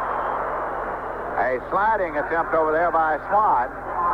Lynn Swan sliding along in the water, incomplete, second and 10 at the 45. That's sailed over the head of Grossman and short for Swan. And Jerry Mullins goes over. He dries off the arm and the hands on the towel tucked underneath Terry Bradshaw's jersey. 3 out of 6 so far in the football game for Bradshaw. A total of 76 yards. If he had the flu earlier in the week, don't tell the Houston Oilers secondary because they can't believe it. Second down and 10 yards to go. Pittsburgh Steelers at their own 45-yard line. Wide receivers left and right. Running backs have tightened up a little this time. Blyer and Franco Harris. Bradshaw again. Retreats, slips a little bit, regains his composure, pumps it over the middle, and Swan has it. He's at the 37 and pushed back. Way on back. Lynn Swan took it. Mike Reinfeldt made the tackle. It'll be marked up to the 37-yard line. Reinfeldt, like a bucking bronco, just wrestled Swan down to the ground, but it is another first down picked up by the passing duo of Terry Bradshaw to Lynn Swan. Swan, 199 yards, 199 receptions so far in 1978-79. 18 yards on the pass completion. Bradshaw, 4 out of 7 now for a total of 94 yards. So the Pittsburgh Steelers have driven out onto Houston territory once again. Wide receivers left and right, and the running backs are split for Terry Bradshaw, the man out of Louisiana Tech. He waits for the snap and takes a quick pitch. Franco Harris to the right side, tries to turn the corner. 35, turns upfield and goes to the 30-yard line, out of bounds. going to be marked out at the 31-yard line. For a gain of 6, it'll be second down.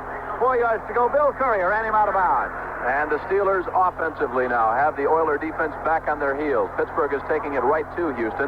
They have marched down to the 30-yard line of the Oilers, leading by a score of 14-3. 105 yards, 24 carries last week for Franco Harris and 2 touchdowns against the Denver Broncos.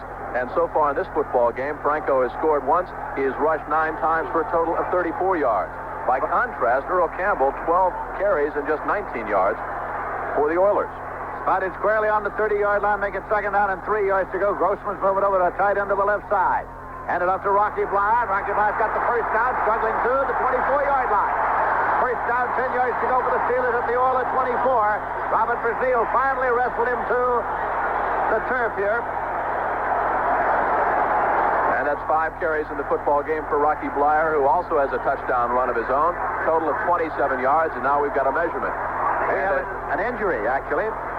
We have an injury. It is the first time we have a Houston Oiler injury. It's Greg Bingham who's down, and Jim Tunney has called an official's timeout so that the training staff of the Houston Oilers could come out and administer to Greg Bingham. The 6-year man from Purdue. And of course, Jack Buck and Hank Stram are standing by in Los Angeles to bring you the NFC Championship game coming up over many of these same CBS Radio Network stations with the score. Pittsburgh 14, Houston 3. Let's take this timeout.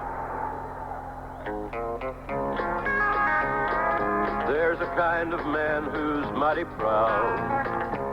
Proud of his car, and you'll hear him say out loud, I take good care of what works hard for me. So for my car, it's STP. Yeah, in my car, it's STP.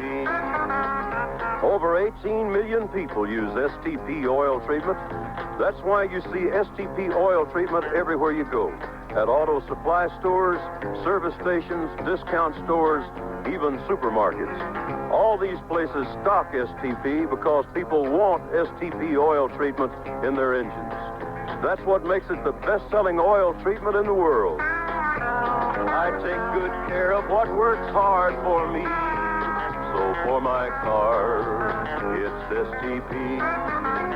It's STP in me. Yeah. Hi, this is Becky Suter from the WFAA Newsroom. Dallas Power and Light Company has now restored service to most of its customers who lost their electric power last week. But DP&L still needs your help. If you don't have electricity, locate your fuse box and check to see that your circuit breaker switch is in the on position.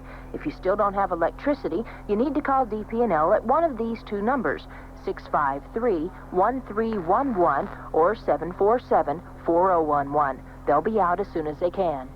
Fists are flying. Back of the line of scrimmage. And the officials are in to try to restore order quickly here. Tom Beasley, number 65, the defensive tackle. Check it.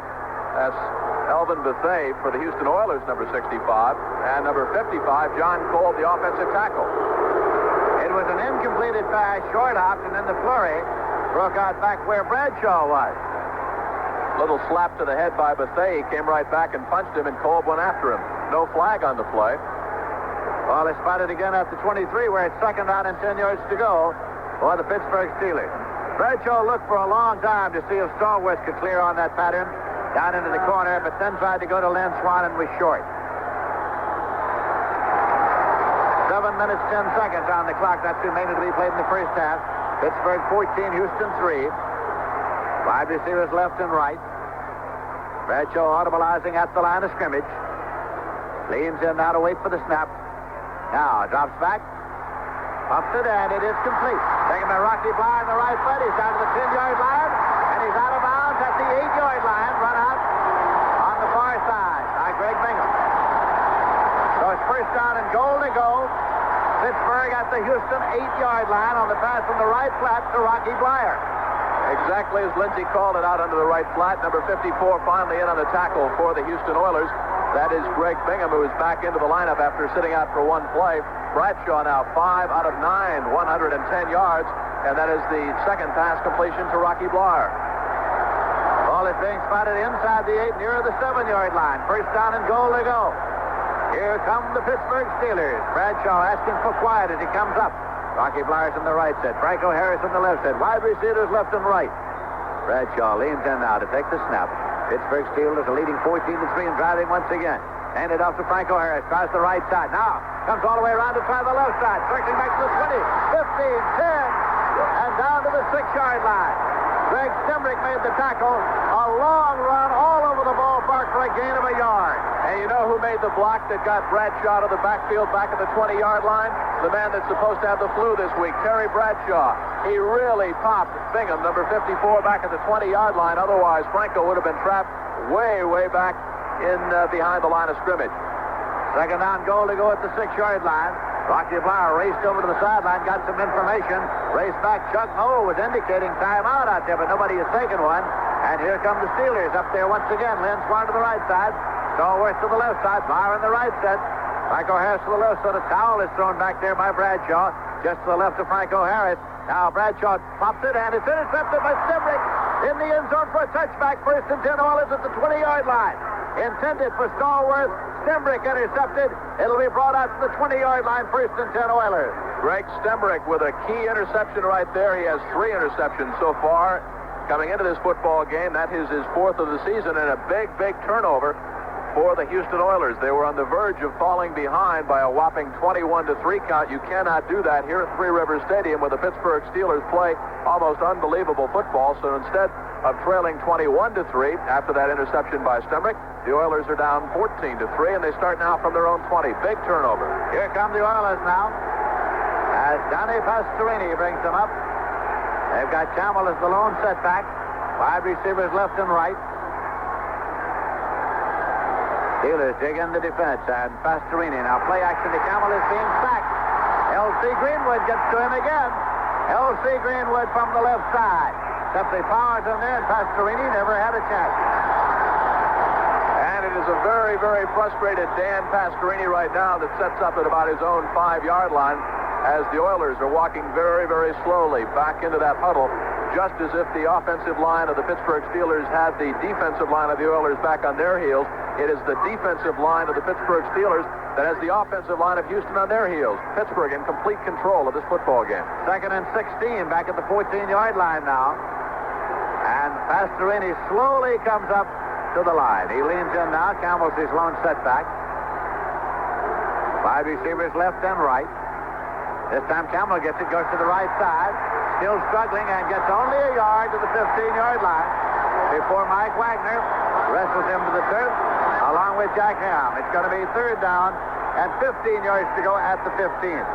And for a man who gained over 1,450 yards rushing during the regular season, Earl Campbell having an extremely long afternoon so far here at Three Rivers Stadium. 13 carries so far in the football game, a total of 20 yards rushing for Earl Campbell. Now Campbell has gone out of the ball game for a quick breather. Ronnie Coleman and Tim Wilson are in there. Dungy's in there at his safety for Pittsburgh Steelers on a 3rd and 15. Pastorini takes a look round, audibilizing at the line of scrimmage as he leans in now. He's got wide receivers left and right. He retreats and sets up. Thrown out into the right back to Wilson. He drops the ball. Incomplete. Penalty marker. There is a marker. The ball was dropped by Wilson up there about the 14-yard line.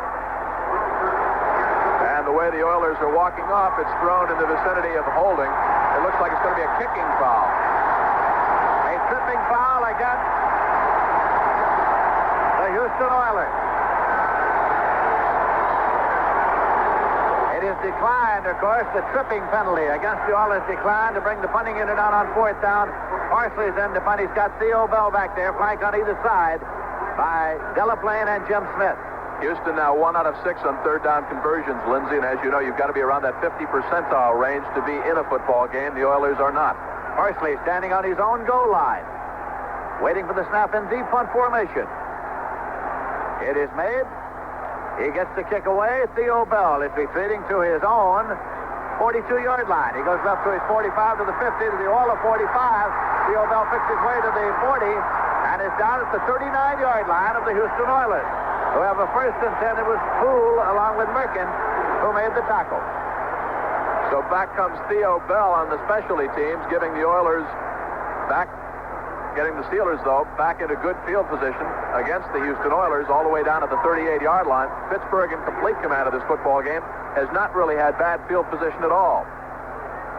That's a 14-yard return by Theo Bell 4:32 left to go in the first half. And again, Terry Bradshaw and the offense back out there. That Houston defense, Lindsey, has been out there the better part of the afternoon. They have been there all afternoon long. It's Pittsburgh leads by a score of 14-3.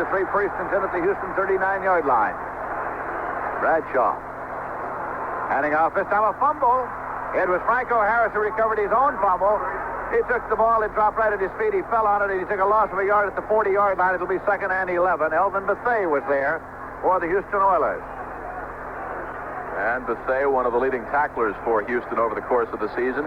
51 solo tackles, 53 assists, 8 quarterback sacks, 2 fumble recoveries. He just missed one there as Franco pounced on it. Let's call it 2nd down, 10.5 yards to go for the Pittsburgh Steelers. Stallworth in a wide left, Lynn Swan in a wide right. Running backs are well split on a 2nd and 11. Pittsburgh at the Houston 40-yard line. Terry Bradshaw drops straight back to set it up. Takes a look now and pumps it, and it is Swan with a diving catch at the 24-yard line. Lynn Swan with a patented circus catch. Willie Alexander and Bill Courier were all over him. He made a sliding catch in the water, and it's spotted near the 23-yard line. And the ball could not have been more perfectly thrown. Bradshaw, lots of protection right on the money as Swan cut in front of Alexander. Down at the 25-yard line, another first down for the Pittsburgh Steelers. The book on Bradshaw now, 6 out of 11 for 128 yards. And Lynn Swan has now caught passes, 3 receptions, totaling 70 yards. Ironic in a way, Lindsey, last week John Stallworth, 10 receptions, has not caught a football. Has not caught one at all, and this game has been played under steady rain. 1st and 10 at the 23-yard line. It is Rocky Blyer up the middle and gets across the 20-yard line. Just across it. Again of about 3 to make it 2nd down and 7 yards to go inside the 20-yard line. It was James Young and Courier in to make the tackle for the Houston Oilers. Whose defense, as we've told you, has been out there the better part of the afternoon. The ball just across the 20-yard line now. And it's big play time if you're a Houston Oilers fan. The defense came up with the interception a few minutes ago by Stemrick to thwart one Steeler drive. They've got to come up with some kind of a turnover now, either an interception or a fumble. Keep the Steelers off the scoreboard. They already trail by 11 points, 14-3. It is a dead and listless Houston sideline. No action over there at all. 2nd down and 7. Here's a pitch to Franco Harris. Fumbled, and he tries to get to it. The scramble is on at the 30-yard line. It is picked up by the Oilers, and it may be called dead back at the 30-yard line. It was advanced up to the 37-yard line. Houston's going to get a recovery at the 30, but no advance. And the Oilers are hot. And the Steelers think they recovered. And the officials say the Oilers recovered. And we've got a lot of confusion. And Houston's got the ball, I think. Jim Tunney thinks so. He just signaled first down and 10 yards to go at the 30-yard line. And that's what we were talking about. Big play time for the Houston Oilers defense. They had to force that turnover. Franco just never got the handoff, fumbled the lateral. Back it went, a big pileup before finally number 37 for the Houston Oilers picked up the ball, Mike Reinfeldt, but it had already been blown dead back at the 30-yard line. 2 minutes, 16 seconds remaining to be played in the first half, and Pittsburgh is leading by a score of 14-3. Donnie Pastorini with a pitch to Campbell, and now it is taken around by Woods, and Woods goes to the left side and is still continuing as he gets across the 40-yard line. Donnie Shell finally ran him out of bounds. Robert Woods, who was out in a wide right, took it around to the left side. Going to be short of the first down. Not only did Donnie Shell knock him out of bounds, he pulverized him out of bounds. He tried to drive him through the steel curtain over there where the seats are. Robert Woods on that reverse held it out of bounds. Big grin on the face of Donnie Shell as the Steelers are intimidating on defense. 2nd and short. 2nd down, less than a yard to go. Here's the pitch to Campbell. He tries the right side. He's got the first down, and Campbell gets across the 45. It'll be at the 47-yard line. Jack Lambert, the middle linebacker, made the tackle. 1st and 10 now for Houston, and the clock says 2 minutes remaining to be played in the half, and that's the 2-minute warning. There's a pause in the action here with the score. Pittsburgh 14, Houston 3. Let's take time out. Buick continues the turbocharging of America with the world's biggest choice of turbocharged cars. The 1979 Turbo Buicks. 4 cars, all powered by the remarkable turbocharged V6. To drive one is to want one. The new Turbo Buicks, Century Turbo Coupe, Regal Sport Coupe, the Sabre Sport Coupe, and the Riviera S-Type. When it comes to turbocharging, nobody else even comes close. Football season's fading fast with memories of weekends past. As the all-time pro football spectator, all day I blitzed the refrigerator. Spaghetti, 87 yards, a Super Bowl of chili, 4 bags of chips, jalapeno dips, topped off with piccalilli. I tackled all the food in sight, but finally learned my lesson. Sad to say, there's a flag on the play. Penalty, indigestion. Indigestion, Pepto-Bismol. Pepto-Bismol coats, soothes, relieves. For occasional use, only as directed. Kelly, Lindsey Nelson back at Three Rivers Stadium here in Pittsburgh. The Steelers in command, 14-3. But if you're a Houston Oilers fan, take heart because, as you probably know, so far in 1978, the Oilers have won 12 games, 10 in the regular season, 2 more in the playoffs. In 11 of those wins, the game could have gone either way. In the final 3 minutes of play, Houston has won 4 of their 12 games in the final 3 minutes. 6 times this year, the Oilers have won after trailing at the half, and 4 times they have won after being behind at the end of 3 quarters. Keep in mind, too, that on this rainy day, the ball can change hands in the twinkling of an eye or the twitching of a finger. 1st and 10. Houston at their own 47-yard line. Pastorini's up there. Running backs are evened up. Dropping back is Pastorini. Over the middle, and it is taken by Wilson. And his fullback out of the backfield advances it to the 45-yard line of the Pittsburgh Steelers. It was Jack Ham on the tackle.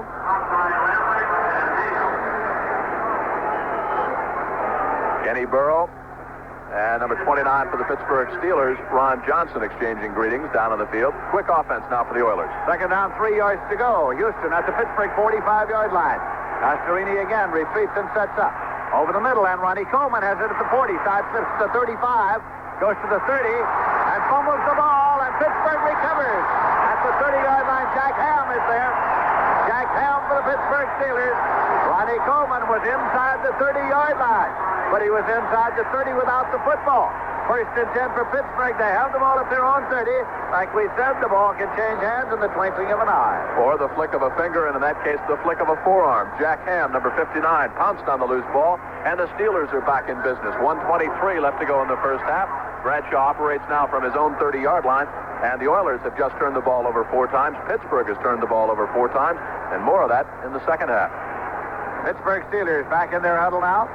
The winner of this game, of course, plays the winner of the Dallas-Los Angeles game in the Super Bowl 2 weeks from today. 1st and 10 at the 30-yard line with running backs well split, wide receivers left and right. Bradshaw drops straight back, takes a look, goes long to the right side, and Grossman can't get it intercepted. Penalty marker goes down. It is at the 47-yard line of the Houston Oilers. It was Alexander who picked it off, Willie Alexander. But there is a marker. It's got to be pass interference against the Houston Oilers. Here's the call. First down.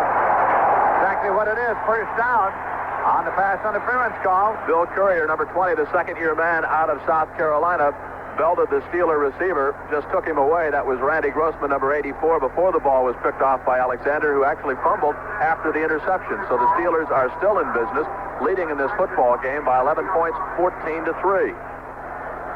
The ball is squarely on the 50-yard line. And the clock says 1:17 remaining in the half. Pittsburgh's leading 14-3 as Bradshaw retreats to set up. Takes a look downfield, throws a screen left. Taken by Flyer. 50, 45, Flyer to the 40. Shoulders his way on to the 37-yard line. First down and 10 yards to go. Greg Stemrick made the tackle. Along with Mike Reinfeld, it's the 1st and 10 for the Steelers at the 37-yard line of the Houston Oilers. And way back upfield at the 50-yard line, Curly Culp, number 78, the 11-year veteran from Arizona State, getting up very, very slowly. He was the man trying to put some pressure on Bradshaw, who worked the screen very effectively. Big block on the play by Mike Webster, the center, number 52 for the Steelers. Got Rocky Blair around to the left side, and another first down for the Pittsburgh Steelers. Timeout, Pittsburgh. Well, the official Super Bowl game program will again be a collector's item, and you can be one of the collectors. The program will feature scouting reports on the 2 competing teams, photographs, and art portfolio of Super Bowl record holders, and a special feature on the Lombardi Trophy and the 12-pass Super Bowl rings. You can get your souvenir copy of the book by sending $3 to Super Bowl 13, Winona, Minnesota, 55987. That's Super Bowl 13, Winona, Minnesota, 55987. The $3 covers the purchase of the book, postage, and handling. So please allow 6 weeks for delivery. The preceding announcement has been brought to you by the National Football League. And don't forget, And you can listen to Super Bowl 13 live from Miami, Florida on Sunday, January the 21st, here on CBS Radio. Winona, Minnesota. Have you ever been there? Never been to Winona, Minnesota. Want to go? Yeah, I'll go on a clear day. I'll bet there's good hunting and fishing up there.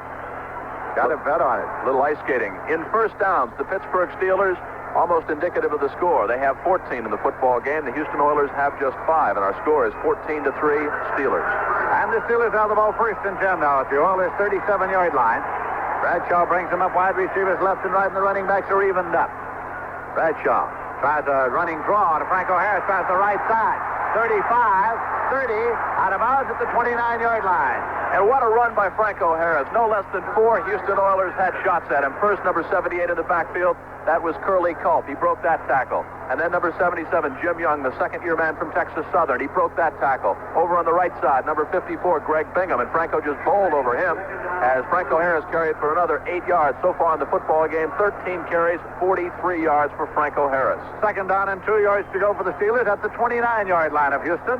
58 seconds remaining, and the clock will start on the snap. Lynn Swan to the right side. Stallworth to the left side. Flyer evened up with Franco Harris as the setback. Here's Bradshaw retreating and looking. Goes long to Lynn Swan. Touchdown! In front of the goal post. He ran a post. Willie Alexander was beaten. Touchdown. Bradshaw to Lynn Swan from 29 yards out. And the Steelers have another TD. Lynn Swan, second in the NFL in touchdown catches with 11. And the terrible towels come up here at Three Rivers Stadium. Bradshaw right on the money, perfectly thrown ball. Not much more Alexander could do. He was just a half step behind Lynn Swan. But with Lynn Swan, that's all it takes. And the Steelers go up 20-3. Greg Colquitt is in the hole now from Roy Girella, who will attempt a conversion. 52 seconds remaining in the half. Colquitt, hand outstretched, waits for the snap, puts it down. Girella boots, it's up, and the conversion is good. And as they come back up the field, the score is the Pittsburgh Steelers 21 and the Houston Oilers 3. So the Pittsburgh Steelers managed to get on there one more time. In the waning seconds, they have dominated play in this football game so far, and it is a somewhat confused and listless Houston Oilers team on the field just now. Coming back up, strung out over the space of about 40 yards, trying to convene a huddle, but they have seen the Pittsburgh Steelers dominate play from the opening kickoff in the rain here in Pittsburgh this afternoon. Lindsey, we mentioned for Oilers fans that 6 times this year the Oilers have won after trailing at the half. 4 times they won after being behind at the end of 3 quarters, but never against a Pittsburgh team in the AFC Championship playing at home with a 21-3 lead, with a defense that is playing as inspired as they are, and the offense is playing no less inspired than the defense. It has been all Pittsburgh in the first half. The only thing that kept it 14-3 and really kept it close, the fact that Pittsburgh turned the ball over the 4 times. Roy Girella is taking the ball up now at the 35-yard line. Johnny Durden is dropped back with Robert Woods to receive it for the Houston Oilers, and these Pittsburgh Steelers fans want more. They have drawn blood, and they want more and more in the AFC Championship game here this afternoon. Roy Girella puts it up. Durden is waiting. He is at the 7-yard line. He goes to the 10, Durden to the 15, to the stops the ball. Pittsburgh Steelers have recovered at the 18-yard line of Houston. The Pittsburgh Steelers have recovered the fumble at the 18-yard line. On the football, it was Rick Moser on the special teams, and he came up with it. And it is first and 10, and it is at the 18-yard line. Well, you hear us talk so very often about the importance of the specialty teams, but there it was demonstrated once again. Number 39 for the Pittsburgh Steelers, Rick Moser, the rookie from Rhode Island, pounced on that football. And there are a lot of folks in these stands here at Three Rivers Stadium making plans to go to Florida and get out of this cold, damp weather. The Steelers on top in this football game, 21-3. And if they can capitalize here on a touchdown, up at the 21-3, Lindsey, 28-3, I don't know. As you know, in the last 2 minutes of each half, clock does not start on the kickoff until the ball is touched by a member of the receiving team in the field of play, so we still have 46 seconds left to play in the half. First and 10 at the 18-yard line. Franco Harris to the right side. He's being run out of bounds just about the line of scrimmage by Robert Brazil. And Robert Brazil chases him all the way into the dugout, used by the Pittsburgh Pirates, and out come the snowballs from the fans here at Three Rivers Stadium as they are pelting Brazil, number 52, for the Houston Oilers. 41 seconds left to go in this first half with the Pittsburgh Steelers on top 21-3. You talk about Robert Brazile. He was a former Rookie of the Year. Earl Campbell, everybody's Rookie of the Year this year, but Brazile was a Rookie of the Year for the Houston Oilers as well. It'll be second down, 10 yards to go as the ball is at the 18-yard line. Clock will start again on the snap. One to the right side. Stallworth, who has not had a pass reception today, goes to the left side. Running backs are even up that flyer, and Franco Harris. Bradshaw drops back now, sets up. And Stallworth has it. Touchdown! Stallworth, his first reception of the day. Took it at the goal line and went in for the touchdown as Bradshaw laid it right into his hands. About the 1-yard line, he took a stride, hurdled his body across into the end zone. The Steelers have scored again. 33 seconds still to play. Well, last week, John Stallworth had 10 receptions, an NFL playoff-breaking record performance. This time, it was his first catch of the football game. He simply ran the post pattern. He started wide to the left side, cut into the middle, and John Stallworth, who averages 19.5 yards every time he catches the football, that's third best in the NFL, has just put the Pittsburgh Steelers up 27-3. Another perfectly thrown pass by Terry Bradshaw, who's 9 of 14. Greg Colbert's in the hole, and Roy Girella with a tip. The ball is down. It's up. It's good. And the score is the Pittsburgh Steelers 28 and the Houston Oilers 3. So these fans here at Three River Stadium in Pittsburgh are having the time of their lives here this afternoon. They came out in inclement weather. It's been cold, there's been snow, there's been ice all day long. There has been rain today. They came dressed for it with all the foul weather gear. They came out with the terrible towels of the Pittsburgh Steelers fans, and they have seen the Pittsburgh Steelers with an impressive, powerful performance against the Houston Oilers, who had themselves impressed with victories over Miami and over New England to get into this championship game in Pittsburgh. 2 touchdown passes by Terry Bradshaw coming just 19 seconds apart. First from 29 yards out to Lynn Swan, then from 17 yards out to John Stallworth, following that fumble recovery by Rick Moser, and the Steelers in a blowout lead the Houston Oilers 28-3. Clock says 33 seconds left. The clock will start when the ball is touched by a member of the receiving team in the field of play. Johnny Durden and Robert Woods are back to receive as Roy Girella tees the ball up at the 35-yard line. 28-3, the Pittsburgh Steelers leading the Houston Oilers. Houston Oilers hopeful of getting into a Super Bowl for the first time. Their chances appear slim at the moment. 28-3, Pittsburgh. Pittsburgh hopeful of getting into the Super Bowl for the third time. Their chances appear very good at the moment. Here's Girella up now from the 35, puts it in the air. Woods up to the 10-yard line at the 11. He takes it to the 15, to the 20, to the 25, to the 30-yard line, and that's the end of the line. So it is first down and 10 yards to go for the Houston Oilers. They take the ball at their own 30-yard line. Clock says 25 seconds remaining. It was Robin Cole downfield to make the tackle. And by comparison, you check the stats on Terry Bradshaw, who is now 9 out of 14, 187 yards and 2 touchdowns. Dan Pastorini, 5 out of 10 for a total of 43 yards. You can see one of the differences in the football game. The other difference out there now, 11 of them wearing black and yellow jerseys, the Pittsburgh Steelers defensive unit. Ronnie Coleman and Wilson are the backs. Campbell is not on the field at the moment. Pastorini waits for the snap. Earl Campbell being given a breather in these closing seconds. Draw play to Ronnie Coleman. He fumbles the ball. Pittsburgh recovers at the 24-yard line. Steve Furnace recovered. Steve Furnace recovered the fumble at the 24-yard line. Ronnie Coleman fumbled it.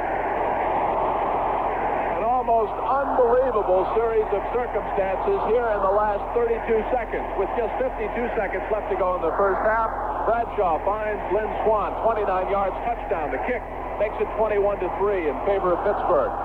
On the ensuing kickoff, a fumble recovery by Rick Moser. And then just 19 seconds later, Bradshaw finds John Stallworth from 17 yards out. Touchdown, 28-3 Pittsburgh. The Oilers have just turned the football over for the 6th time in the football game. And another fumble recovery. They operate now from the 24-yard line of Houston. First and 10 at the 24. Bradshaw's bottom up. Double receivers to the right side. Bradshaw dropping back now. Sets up, has plenty of time. Throws long to the goal line. Swan. And it's incomplete. Swan was the man for whom it was intended. It was batted away at the goal line. Incomplete. And actually, it was Swan that was the defender on that play because Mike Reinfeldt, number 37, the third-year man from Wisconsin, had a pretty good opportunity to pick off that football. Terry Bradshaw, leading passer in the NFL, came in with a total of 28 touchdowns in the passing department, tops in the National Football League. Quite a performance so far here this afternoon. He has already thrown 2 more. And in playoff action, Bradshaw has thrown 19 touchdown passes. Second down and 10 yards to go at the 24-yard line. Bradshaw brings him up there again. Wide receivers left and right, and the running backs are split. Clock says we have 13 seconds remaining to be played in this half, and the clock will start on the snap. Bradshaw now tries a draw play, and it's Franco Harris penalty marker. He got through to the 19-yard line, but there is a marker on the play. It is a linesman's flag. And Bradshaw runs into the middle of that pileup, and Bradshaw is really hot. I think he asked for a dry ball and did not get it. Offsides is the indication against the Houston Oilers. I want to tell you, Bradshaw is hot. He's being contained by his own teammates right now. He went out, took the ball away from Franco Harris, went and showed it to referee Jim Tunney, and he is absolutely steaming right now. He and Tunney are having quite a discussion down on the 30-yard line, but right now, Chuck Noll is sending in the field goal unit with just 8 seconds left to go, and the Steelers up by a whopping 25 points. Ball is down there at the 20-yard line. Second down and 5 yards to go on the 20, but the field goal unit is in, and Girella is going to attempt a 37-yarder. Colquitt is in the hole for it. Score is 28-3, and the Pittsburgh Steelers in these closing seconds have the field goal unit in for Girella to attempt what will be a 37-yard field goal. Greg Colquitt, the punter, holds for him as soon as we get things properly aligned. You know, a few years ago, there was a lady who was on television just about all the time named Betty Furness. She spelled her name the same way the defensive tackle does for the Pittsburgh Steelers. And so, he pronounces his name Furness, but he has been unable to convince people in Pittsburgh that that's the way he does it, and he is roundly called Furness even in Pittsburgh, although he insists his name is Furness. And now, Girella is simply waiting until order is restored here, and we're ready to proceed. To be a 37-yard attempt with Colquitt down now to hold for Roy Girella. Ready to extend that hand, indicating he's ready for the snap. Puts it down, and here's the 37-yard field goal attempt, and it's good. A 37-yard field goal. And 4 seconds remain on the clock. Girella with a 37-yarder, and as they come back up the field, the score is the Pittsburgh Steelers 31, the Houston Oilers 3. Well, Houston took that timeout. Girella thought about it. He said, I think I'll just drill it through the uprights. And that's what he did from 37 yards away. It was perfect. And the Steelers, a commanding 28-point lead. They're up by 4 touchdowns.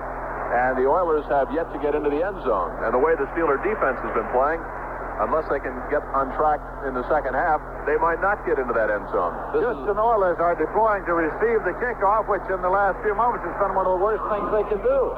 Yes. The Pittsburgh Steelers, Lindsey, have scored now 17 points in 48 seconds. And they still have 4 seconds. And again, we remind you, the clock starts when the ball is touched by a member of the receiving team in the field of play. If Houston is smart, they won't touch the football. No, they've got to cover the kick, otherwise the Steelers would get it that way. Johnny Durden and Robert Woods have dropped back there deep again, standing along the 3-yard line as Girella is teed up at the 35-yard line. The AFC Championship game here at Three Rivers Stadium in Pittsburgh on a rainy, rainy day. It is raining on Houston's parade. It is indeed. It has rained on Houston's parade throughout the afternoon. And now Girella retreats. Waiting for Tunney's whistle. The referee sounds the whistle, drops his hand, and here comes Roy Girella. Puts the ball up. Durden is waiting. Johnny Durden at the 6-yard line. He's up to the 10, to the 15, to the Houston 20. Houston 25. Durden to the left side of the 30, and he's down at the 33-yard line, and time has run out.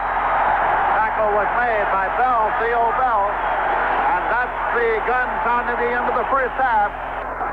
And for Oiler fans who are still with us, I guess the only note of optimism we can pass along is repeat the fact that Houston has won 4 of their 12 games in the final 3 minutes of play. 6 times this year, the Oilers have won after trailing at the half, and 4 times they've won after being behind after 3 quarters. But I don't think they've ever won after being behind 31-3 to the Pittsburgh Steelers. Second half kickoff. Tony Fritz puts it up to the 13-yard line to Larry Anderson. Back to the 20-25.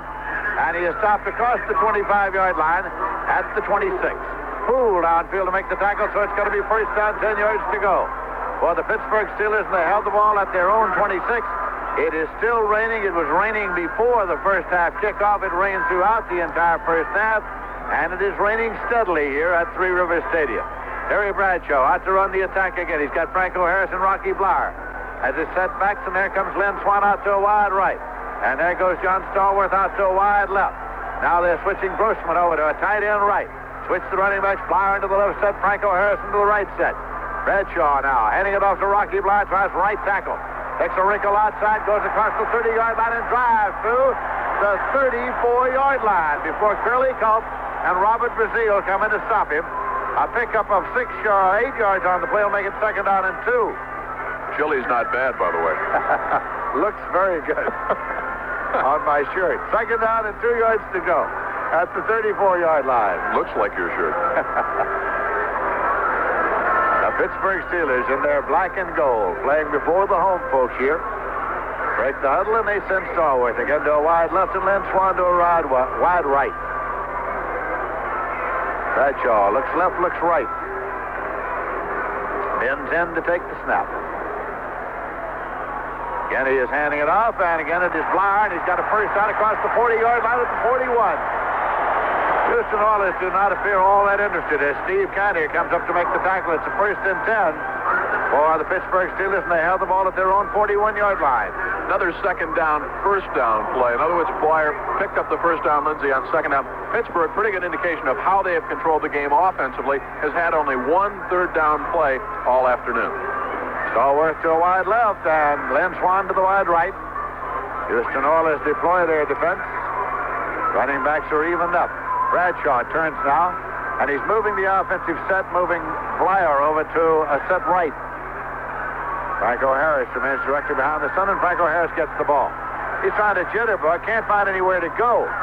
And he is going to be marked at the 39-yard line for a loss of 2, which will make it second and 12. Ted Washington from Mississippi Valley came in to make the tackle. So the Pittsburgh Steelers reconvene their huddle now. The Pittsburgh Steelers are a storied team of pro football. They were the last of the pro football teams to use the single wing. They held on to it and finally gave it up. Of course, they were in a single wing town as the University of Pittsburgh Juggernauts were coached by Jock Sutherland for so many years so very well. Second and 12 at the 39-yard line. Dropping back, Bradshaw. Out to the left on a screen to Blyer. Blyer is across the 40, 45, and Rocky Blyer gets it to the 46-yard line. That's Greg Bingham there on the tackle. Again, about 7 yards on the play will make it third down and 5 yards to go for the Pittsburgh Steelers.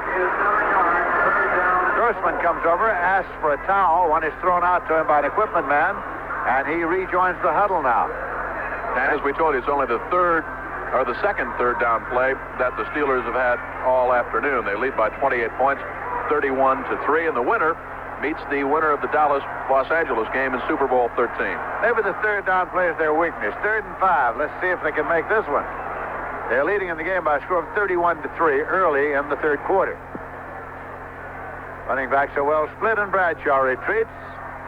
Takes a look now and pumps it over the middle, and Lynn Swan could not hang on to it. It's incomplete. He had it just for a second at the 34-yard line. Ryan Felt was there covering defensively. It's incomplete. 4th and 5, and the punting unit comes on.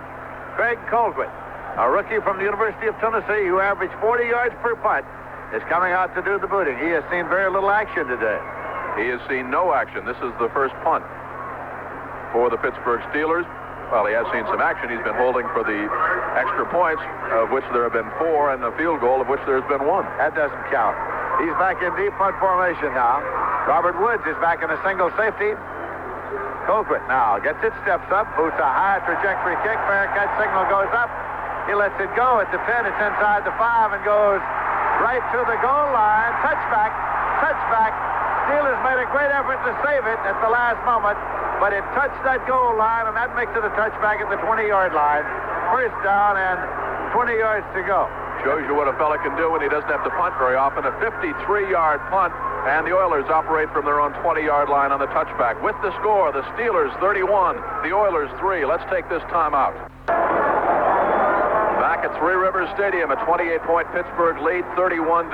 Early in the third quarter, Jim Kelly, Lindsey Nelson here in the AFC Championship game. Jack Buck and Hank Stram are standing by in Los Angeles for the Rams-Cowboys NFC Championship game. The winners of both meet at Super Bowl 13 to be broadcast by Pat Summerall, Jack Buck, and Hank Stram here on CBS.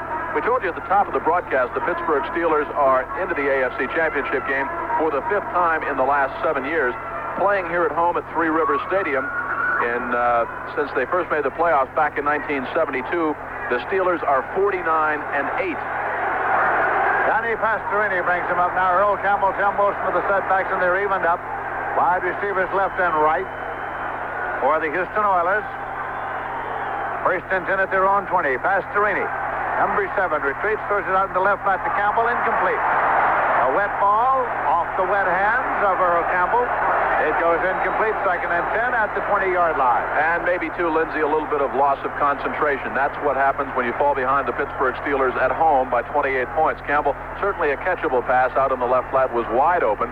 The Steel Curtain defense was laying back and giving him the short pass, guarding against the long bomb. As a result, an incomplete pass as Campbell just dropped it. I have no meteorological equipment at hand, but I can tell you the temperature is dropping as well. It's 2nd and 10 at the 20-yard line. Pastorini, wide receivers left and right. Audibilizing at the line of scrimmage. Goes to the high count, drops back. Sets up now and looks, chased out of the pocket. And he throws, and it is intercepted. It is taken by Jack Ham at the 15. And he is down. He runs it on into the end zone, but he's going to be called down at the 16-yard line. Jack Ham, a linebacker, intercepted Pastorini's pass, and the Pittsburgh Steelers are at it again. Lindsey, that's the 6th turnover of the football game. The Houston Oilers have committed Jack Ham. He has more interceptions than any active linebacker in pro football. He has 5 career postseason interceptions, and that ties him with Mike Wagner for the Steeler record. He picked up that pass, and Terry Bradshaw operates now in good field position again, just outside the 15-yard line of Houston. Pittsburgh Steelers are leading 31-3, and they have the ball first down and 10 yards to go. Bradshaw with his running back splitting wide receivers left and right. Stallworth to the left side. Lynn Swan to the right side. Franco Harris on the left side. Rocky Blyer on the right side gets the ball. Blyer tries the left side of the line and gets inside the 15-yard line to the 14. Gain him about 2 yards on the play. Makes it 2nd down and 8 yards to go. Elvin Bethea in to make the tackle along with Curly Culp for the Houston Oilers. So if you're a Houston fan, you've got to think big play time for that Houston defense again. They certainly have to force a turnover. They certainly cannot afford to give up another touchdown to the Steelers. They already trail by 4 touchdowns, and the Oilers, quite honestly, show no signs at all of scoring any touchdowns of their own. Here come the Pittsburgh Steelers. Once again out of the huddle and up to the line. Terry Bradshaw wiping his hands on a towel as he comes up there. Now he bends in with his running backs even up and wide receivers left and right. He is rolling to the right side, and he's keeping it on the design play. He gets to the 10-yard line. He had never had any intention of pitching that one or of carrying it out as simply a quarterback rollout. Robert Brazil brought him down as he got just about to the 10-yard line. It'll be 3rd down and 4 yards to go for the Pittsburgh Steelers. Bradshaw behind the blocking of Rocky Blyer. Franco Harris over on the right side. Blyer threw the best block. Actually, Franco missed his, and Bradshaw went down just outside the 10. His 3rd carry of the football game, a total of 29 yards. 3rd down play coming for the Pittsburgh Steelers, and their fans want more. They're leading 31-3 here in the 3rd quarter. Up to the line once again. They've got receivers double to the right side. That's Stallworth outside Lynn Swan. Running backs are even up Franco Harris and Rocky Blyer. Now motion from Stallworth. Rolling to the right side, Bradshaw, and he throws to Blyer. Inside the 5-yard line, and he goes out of bounds. First down and goal to go. Rocky Blyer took the ball, and Greg Bingham made the tackle. So it is a first down. It's taken to the inbound marker, and it's going to be spotted now inside the 5-yard line. Bradshaw had Swan in motion back toward the line of scrimmage, rolled out to the right side. Good protection. Blyer just slid out of the backfield, pushed out of bounds by Brazil down at about the 5-yard line. First and goal now for the Pittsburgh Steelers, capitalizing on that interception by Jack Hamp. Interesting, Lindsey, Bradshaw, 3 carries for 29 yards. He is now rushed for more yardage than Earl Campbell. Ball is spotted at about the 4.5-yard line with goal to go. Franco Harris, Rocky Blyer move up there now, evened up. Grossman is in a wing back right. Now they're in a double wing as Blyer moves left. Blyer's in motion back across. Franco Harris to the right side now, hits for the flag, trips up, drives, and just to about the 1-yard line before he is stopped. He was almost hit back at the 5-yard line, but broke a tackle and drove to the 1-yard line where it's second down and goal to go. And we told you in the first half that Rocky Blyer is the man that blocks so well for Franco Harris, and Franco Harris generally has big games on off tracks, which this certainly is. The attendance, 49,417, and they are cheering themselves and their Steelers, who lead it by 28 points here early in the third quarter. I think they should cheer themselves in a stadium that seats slightly more than 50,000.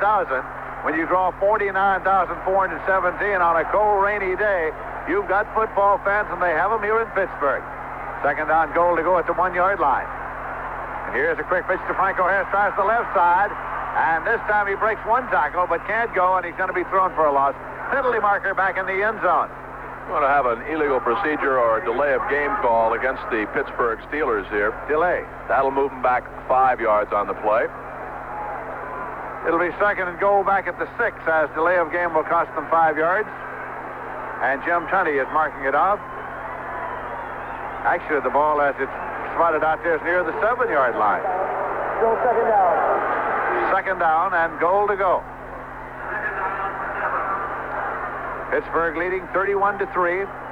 9 minutes, 32 seconds left to play in the third quarter. A double receivers to the right side, Stallworth outside, Lynn Swan. Franco Harris in the left set. Rocky Blyer in the right set. Grossman is a tight end left. Motion from Stallworth back to the inside.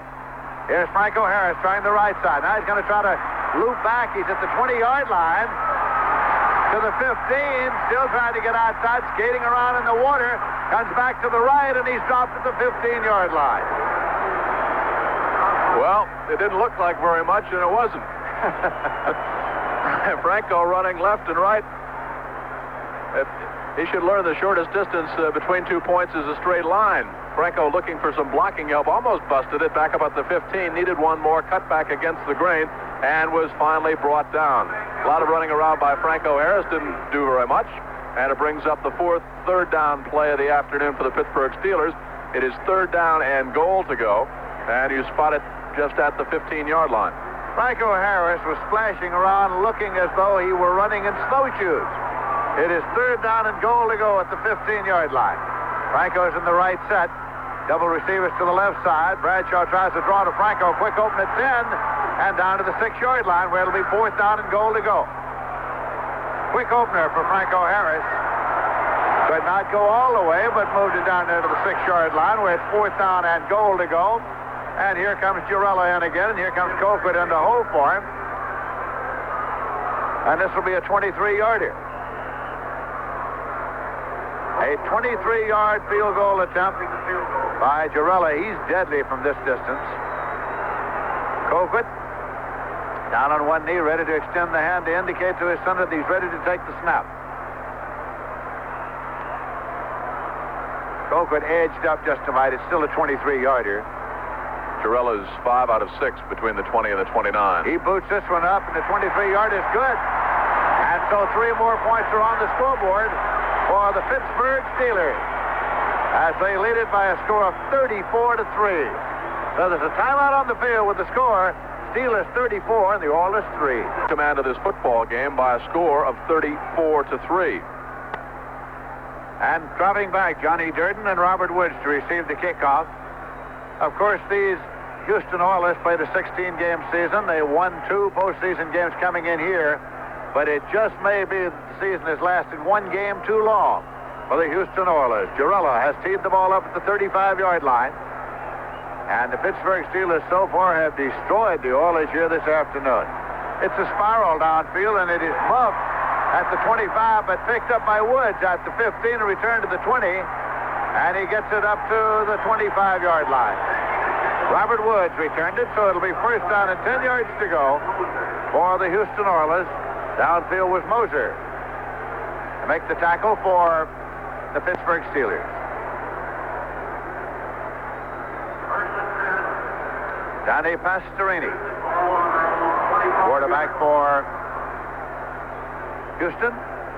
7 minutes, 37 seconds remaining to be played in the third quarter. Woods is coming out to a wide left here.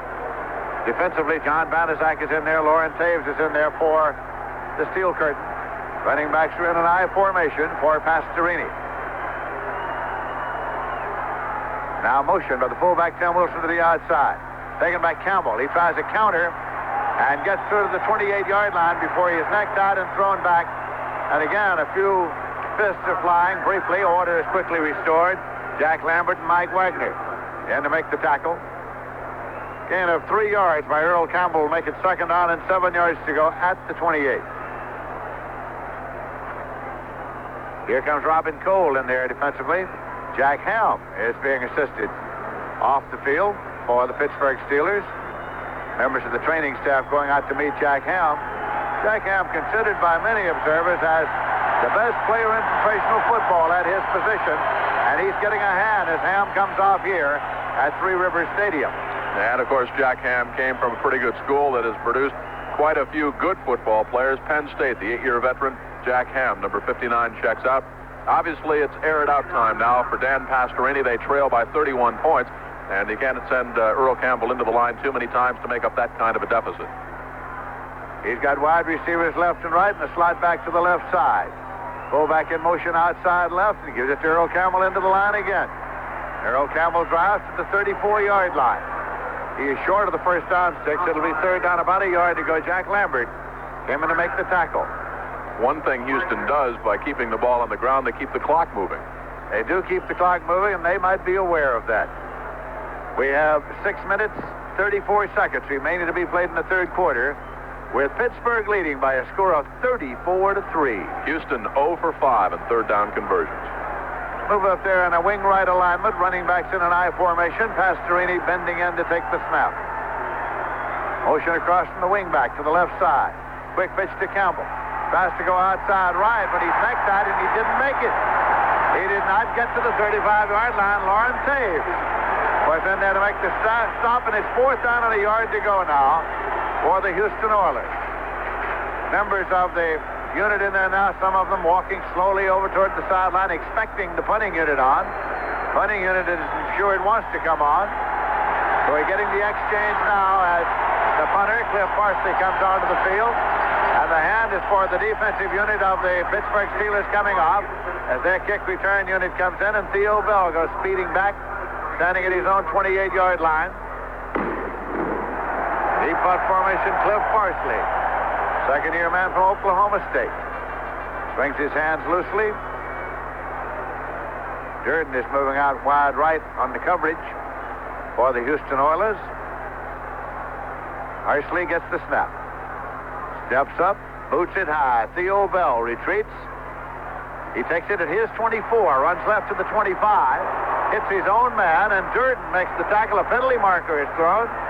Bell is down at the 29-yard line, but there is a marker thrown on the play. Well, there's a marker thrown downfield. Meanwhile, way back upfield, Jim Tunney was watching number 39 for the Pittsburgh Steelers, Rick Moser, and number 38, C.L. Whittington. And they had their own private little war going on, but there is no flag there. Tunney gets them separated. Meanwhile, we'll check out the other flag. Flag is on the turf, but there is no indication as yet. The infraction is being reported by that official to Jim Tunney. Ball is at the 29-yard line, and the ball is being stepped off now against the Pittsburgh Steelers. Puts it back at the 19-yard line, and here is referee Jim Tunney. Illegal use of the hands during the run back. First down. Illegal use of the hands during the run back. And there's an official's timeout. So with the score, Pittsburgh 34, Houston 3. Let's take time out. The Pittsburgh Steelers came into this game top-ranked in the AFC in defense. You can certainly see why. They have allowed the fewest points in the NFL, just 195 during the regular season, and after blowing out Denver last week 33-10, certainly no less impressive here this afternoon against the Houston Oilers, wild card survivors in the AFC. 34-3 is our score. We are about midway through the third quarter. The clock is out again. Those gremlins and the rain have apparently gotten into some of the wiring, and maybe that's a little form of punishment. Lindsey, you won't be able to tell how much time's left to go as the rain continues. I'm rather delighted. It's the most suspenseful thing about this football game. It's 1st and 10 now at the 19-yard line for the Pittsburgh Steelers. Terry Bradshaw waiting for the snap. They've got a slot right. Running backs evened up, and Bradshaw fumbles the ball. Scramble is on at the 20-yard line, and Houston has recovered. So the Oilers get the ball at the Pittsburgh 20-yard line on the fumble. So that's the 5th turnover now against the Pittsburgh Steelers. 6 so far in the football game for the Houston Oilers, a total of 11 so far through just about 2.5 quarters of football action here at Three Rivers Stadium. They called this the rubber match between these two teams because each team had one in the other's ballpark coming in during the regular season. The way the field is, you could call it the Rubber Duck Bowl. That's just what it is, and Kennard recovered that fumble for Houston, and the Oilers have it 1st and 10 at the 20-yard line. Pastorini with a lone setback, and that's Campbell.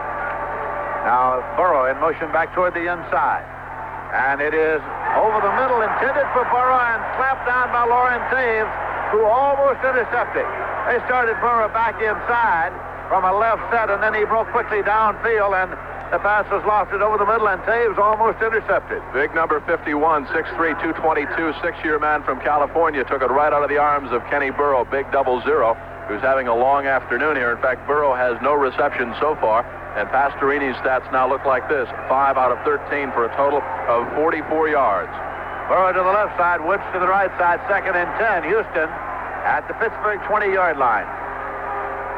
Now again, Pastorini goes out to the left flat, and this one is Castor, complete. But at the 18-yard line, Mel Blunt ran him out of bounds, and now this fly, it's Mel Blunt and Rich Castor. And an official jumps in between them again. Gain of about 1.5 yards on the completion for Houston. In 1978, the lowest amount of passing yardage amassed by the Oilers was 47 yards against the Kansas City Chiefs, and Pastorini is still under that with 46 yards in the passing department. But the Oilers are well on their way to their lowest offensive total of the football season. The lowest they got was against the Pittsburgh Steelers earlier in the year, as you might expect, and the Steelers have held them well under 150 yards here this afternoon in total offense. 3rd and 8 for Houston outside the 18-yard line. Tony Dungy's in for Lauren Taves, deep man in for a linebacker on a 3rd down circumstance, and Pastorini looks right, looks left. Waits for the snap. Defense tightens up. Now Pastorini pops it to Burrow, incomplete. At the 5-yard line, Kenny Burrow is hit by Mel Blunt. About the same time the ball got there. Now teammates are gathering around Blunt to congratulate him. Again, it was Burrow speeding down. He was hit at the 5. It's 4th and 8. Mel Blunt, number 47, arrived at the exact moment of impact as the ball, simply a little look-in pass as Pastorini read the blitz. Burrow was free for a moment at the 10. Blunt got the left arm around Kenny Burrow and knocked the ball loose, and something has certainly fired up Mel Blunt because he is playing one whale of a football game here this afternoon. We said that the Steel Curtain defense had held Houston well under that 150-yard total offensive mark. Just 71 yards total offense in the football game for Houston. 4th and 8 for Houston now at the 18-yard line. They have a lone setback, wide receivers left and right. Pastorini going to a high count. Drops back now, sets it up, takes a look, and throws over the middle of Rich Castor. He puts his shoulder down and drives to the 10-yard line. Spot's going to be marked that he's very close to the first down. That's the question. Dennis Winston made the hit. Now they gather around. See where the ball's going to be spotted. Did he pick up the first down? Rich Castor took the pass. If they spot the nose of the football on the 10-yard line, it should be a first down, although they're going to bring in the chain, so it's going to be that close. We can't see it because all of the Oilers are blocking around, and it just depends on whether the nose is over the 10-yard line or not. As referee Jim Tunney spots the ball and the down marker. And it's going to be a Houston first down by just about an inch. So the Houstons keep their drive alive. It is first down and goal since the ball is on the 10-yard line. That's just the 6th first down of the football game picked up for the Houston Oilers, 18 for the Pittsburgh Steelers, pretty well reflected in that 31-point Oiler deficit. Earl Campbell and Tim Wilson are the running backs in the ball game just now for Houston. They started the ball game. They played most of the game. Cast is coming out to a wide left. Burrows on a wide right. Conrad Rucker is on a slot left. First and goal at the 10-yard line. Pastorini dropping back, throws to Castor, and it's intercepted in the end zone. Returned to the 2-yard line, and it's Donnie Shell with the football. Donnie Shell could have stayed there in the end zone.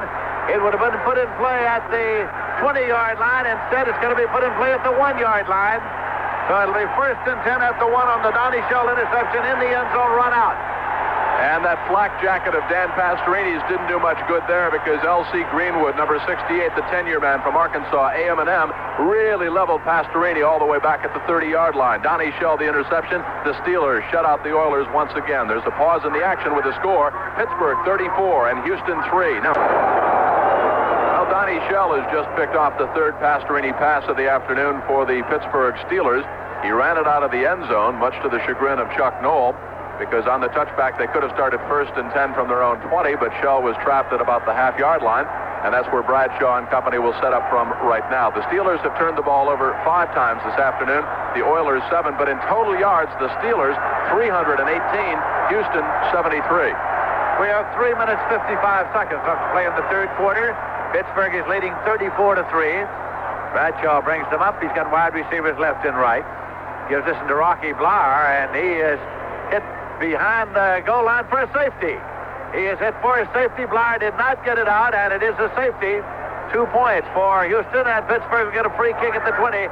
Elvin Bethea, who made the hit back there on Blauer. And so the score is Pittsburgh 34 and Houston 5. Top of the 7th inning. Just about. Ball is being brought out to the 20 and spotted there now. It'll be put in play with a free kick by the Pittsburgh Steelers. They can put it in play from placement, or they can punt it. Greg Colquitt, the punter, is coming out. The Houston Oilers are sort of milling around, looking as though they might be interested in canceling the 4th quarter because of lack of interest. They've been kind of standing around, milling around since the opening kickoff. The Steelers have completely dominated this football game, both offensively and defensively. We told you 318 yards on offense for Pittsburgh and just 74 yards for the Houston Oilers. And Pittsburgh has picked up right where they left off with the Denver Broncos. And in fact, over the regular season, they only lost 2 games all year long. One of the 2 games here at Three Rivers Stadium, though, to these same Houston Oilers. Colquitt will put the ball in play with a punt on the free kick. They are lined along the 15. The restraining line, of course, for them, the 20, and the restraining line for the receiving team is the 30. Woods is dropped back on the far side. Merkins is back there as well. Ball is put up, and it is Merkins at the 31. Goes right to the 35, to the 40 for Houston, to the 50-yard line, to the 45-yard line. Merkins going on to the 35 and is stopped at the 34-yard line. Merkins with a fine return of the free kick punt. First and 10 for Houston at the Pittsburgh 34-yard line. Anderson made the tackle. Guido Merkins, a 35-yard return, and the Houston Oilers operate now from Pittsburgh Steeler territory, but trailing in the football game by a whopping 34-5 deficit right now. Donnie Pastorini, the quarterback, calling the next play on the huddle, and here they come out of the huddle and up to the line. Woods is coming to go wide left, Burrow to a wide right. Pastorini strolling up to the line of scrimmage. Earl Campbell is his tailback. Tim Wilson is his fullback. Wilson in motion out to the left side. And now, play action, and Pastorini evades one on rusher, but into the arms of another. He ran into Mean Joe Green. He ran out of the grasp of L.C. Greenwood into the grasp of Joe Green, which is out of the frying pan into the fire. You don't want to do that. L.C. Greenwood is 6'6" and 250, and Mean Joe Green, well, Mean Joe, not too small either. As big number 75. stands 6'4" and 260, a 10-year man from North Texas State. That is the 4th sack of the afternoon for the Pittsburgh Steelers. They have marched the Oilers back 28 yards on those 4 sacks. Coming into the game, Pastorini had been sacked just 22 times in 18 games this year, and 4 of those sacks were in the first game against Atlanta. 2nd and 16 at the 40-yard line. Houston in Pittsburgh territory late in the 3rd quarter. Pastorini again retreats to set it up. Pumps it over the middle, and it's complete. Taken by Castor. He's at the 25, the 20, and he got to the 18-yard line before Donnie Shell brought him down. That'll be a first down for Houston deep in Pittsburgh territory now, near the 18-yard line. 8 out of 18, 75 yards. The book on Dan Pastorini as time is winding down here in the 3rd quarter, and the Oilers down 34-5. The clock is running with 2 minutes 36 seconds remaining to be played in the 3rd quarter. Pittsburgh 34 and Houston 5. Wide receivers left and right, running backs in an I formation for Donnie Pastorini. Move out to a slot right. Motion by the fullback Wilson outside right. Earl Campbell gets it, tries to go right, hurdles one tackler, and gets up to the 17-yard line. Picked up a yard or so on the play. Lauren Taves was there on the tackle. And it was Lauren Taves, number 51, the man that Earl Campbell just simply hurdled right over, down at about the 18-yard line. Campbell on the afternoon, 19 carries, 36 yards. Certainly one of the difference in the football game, the ability of the Pittsburgh defense to completely contain Earl Campbell thus far and keep the Oilers out of the end zone. 2nd and 8 for the Oilers. They have the ball at the Pittsburgh 17-yard line. Run it in a slot left this time, with the running backs evened up. Pastorini dropping back, goes to Woods, incomplete. Woods had it at about the 2-yard line, but could not hang on. Robert Woods hit him right in the head, like Jack Lambert covering defensively. 3rd down 8. Woods came down, actually, Lindsey, a spot you see during the baseball season, right on the pitcher's mound in the end zone. Exactly where he came down, where it's covered over there. Three River Stadium, of course, the home of the Pittsburgh Pirates, as well as the Pittsburgh Steelers. It's a time when they both played at Forbes Field, across town here. Dungy comes in now in the nickel defense, as Robin Cole, a linebacker, comes out 3rd down and 8.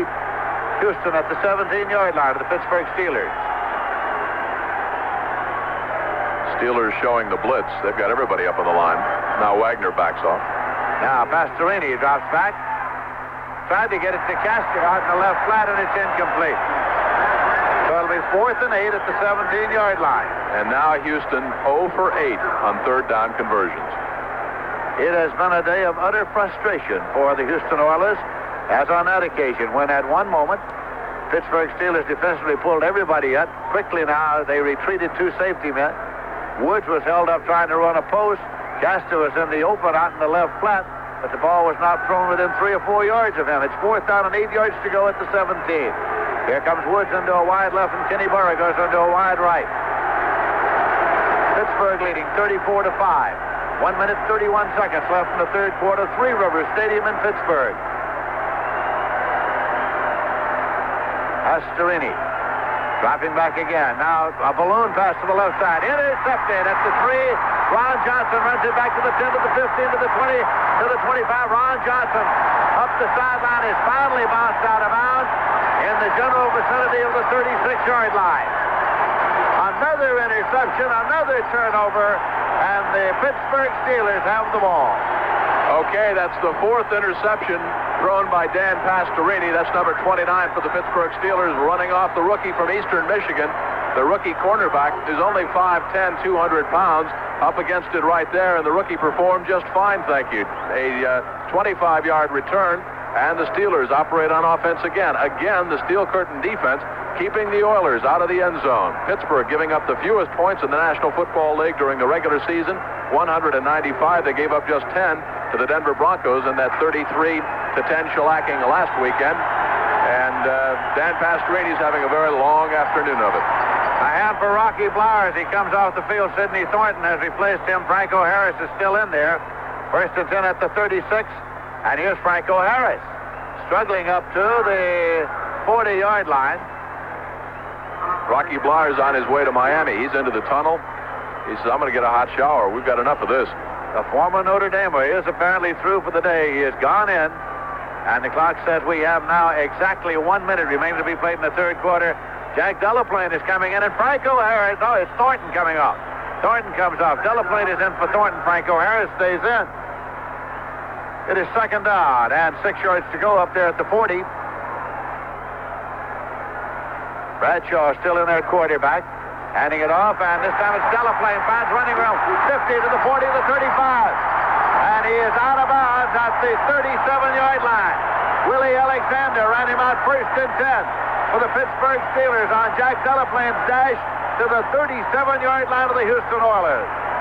Jack Delaplane, the third-year man from Salem, West Virginia, just into the lineup, cracks one. Another Pittsburgh first down. That's number 19 in the football game against just 6 for the Houston Oilers so far. And the Steelers, even though they are going with second-string backs right now, Rocky Blar getting a rest. Franco Harris is still in there, but hasn't carried in the last 2 times. The Steelers moving right down that field again. And the Houston Oilers defense obviously way back on their heels, which is where they have been all afternoon. Stallworth to the left side. Lynn Swan to the right side. And now roll out right, and it is Bradshaw carrying, and he can't get around Robert Brazil. And now fists are flying, bodies are piled up. Bradshaw rolled and into the grass for Robert Brazil. Well, you're going to have a personal foul called against the Houston Oilers. You probably could call 2 or 3, and that's simply a matter of frustration because they had a chance to nail Bradshaw. They've seen their own quarterback, Dan Pastorini, sacked 4 times all afternoon, and Brazil, Curly Culp, Bethea all had a chance to get Bradshaw. You know, Lindsey, you really have to wonder about the call. I don't know if Bradshaw called that audibilized at the line of scrimmage or what, but that really is a silly call when you've got a team headed into the Super Bowl to call a negative reverse with your quarterback and run the risk of an injury. You certainly don't need it with a score of 34-5. I couldn't agree with you more, nor was I more surprised to see the flow go to the left side and to see Bradshaw roll out naked all alone to the right side and then try to evade a linebacker like Brazil. But the personal foul call puts the ball down on the 22-yard line. First and 10 now for the Pittsburgh Steelers at the Houston 22.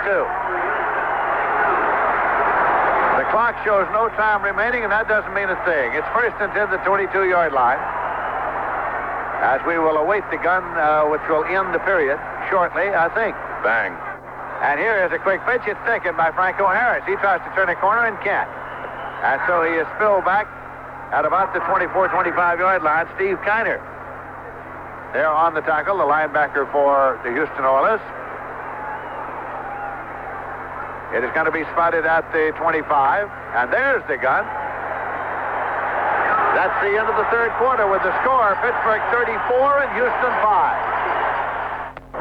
Jim Kelly and Lindsey Nelson back at the confluence of the Allegheny, Monongahela, and Ohio Rivers, Three Rivers Stadium in Pittsburgh, Pennsylvania, for the final 15 minutes of regulation. There will not be an overtime. The Steelers in command of this football game, 34-5. They lead by 29 points. After 3 quarters, Terry Bradshaw, 11 out of 8, 200 yards passing, 2 touchdowns, 2 interceptions. Dan Pastorini, 8 out of 21 for 75 yards and 4 interceptions. And you can take a look at the rushing statistics. Franco Harris, 19 carries for 50 yards. Earl Campbell, 19 carries for 36 yards. The difference in the football game, the passing of Terry Bradshaw, and certainly the steel curtain defense of Pittsburgh. They have been awesome. So as we get ready to go with the final quarter of the football game, there's some warm-up action behind the bench of the Pittsburgh Steelers. Mike Krizik and Cliff Stout are throwing the football around down there. The rain has lessened in intensity. Oh, it hasn't stopped, but it's not raining as hard as. It's been raining throughout the course of this football game. There's water standing in great puddles on the artificial turf of Three Rivers Stadium.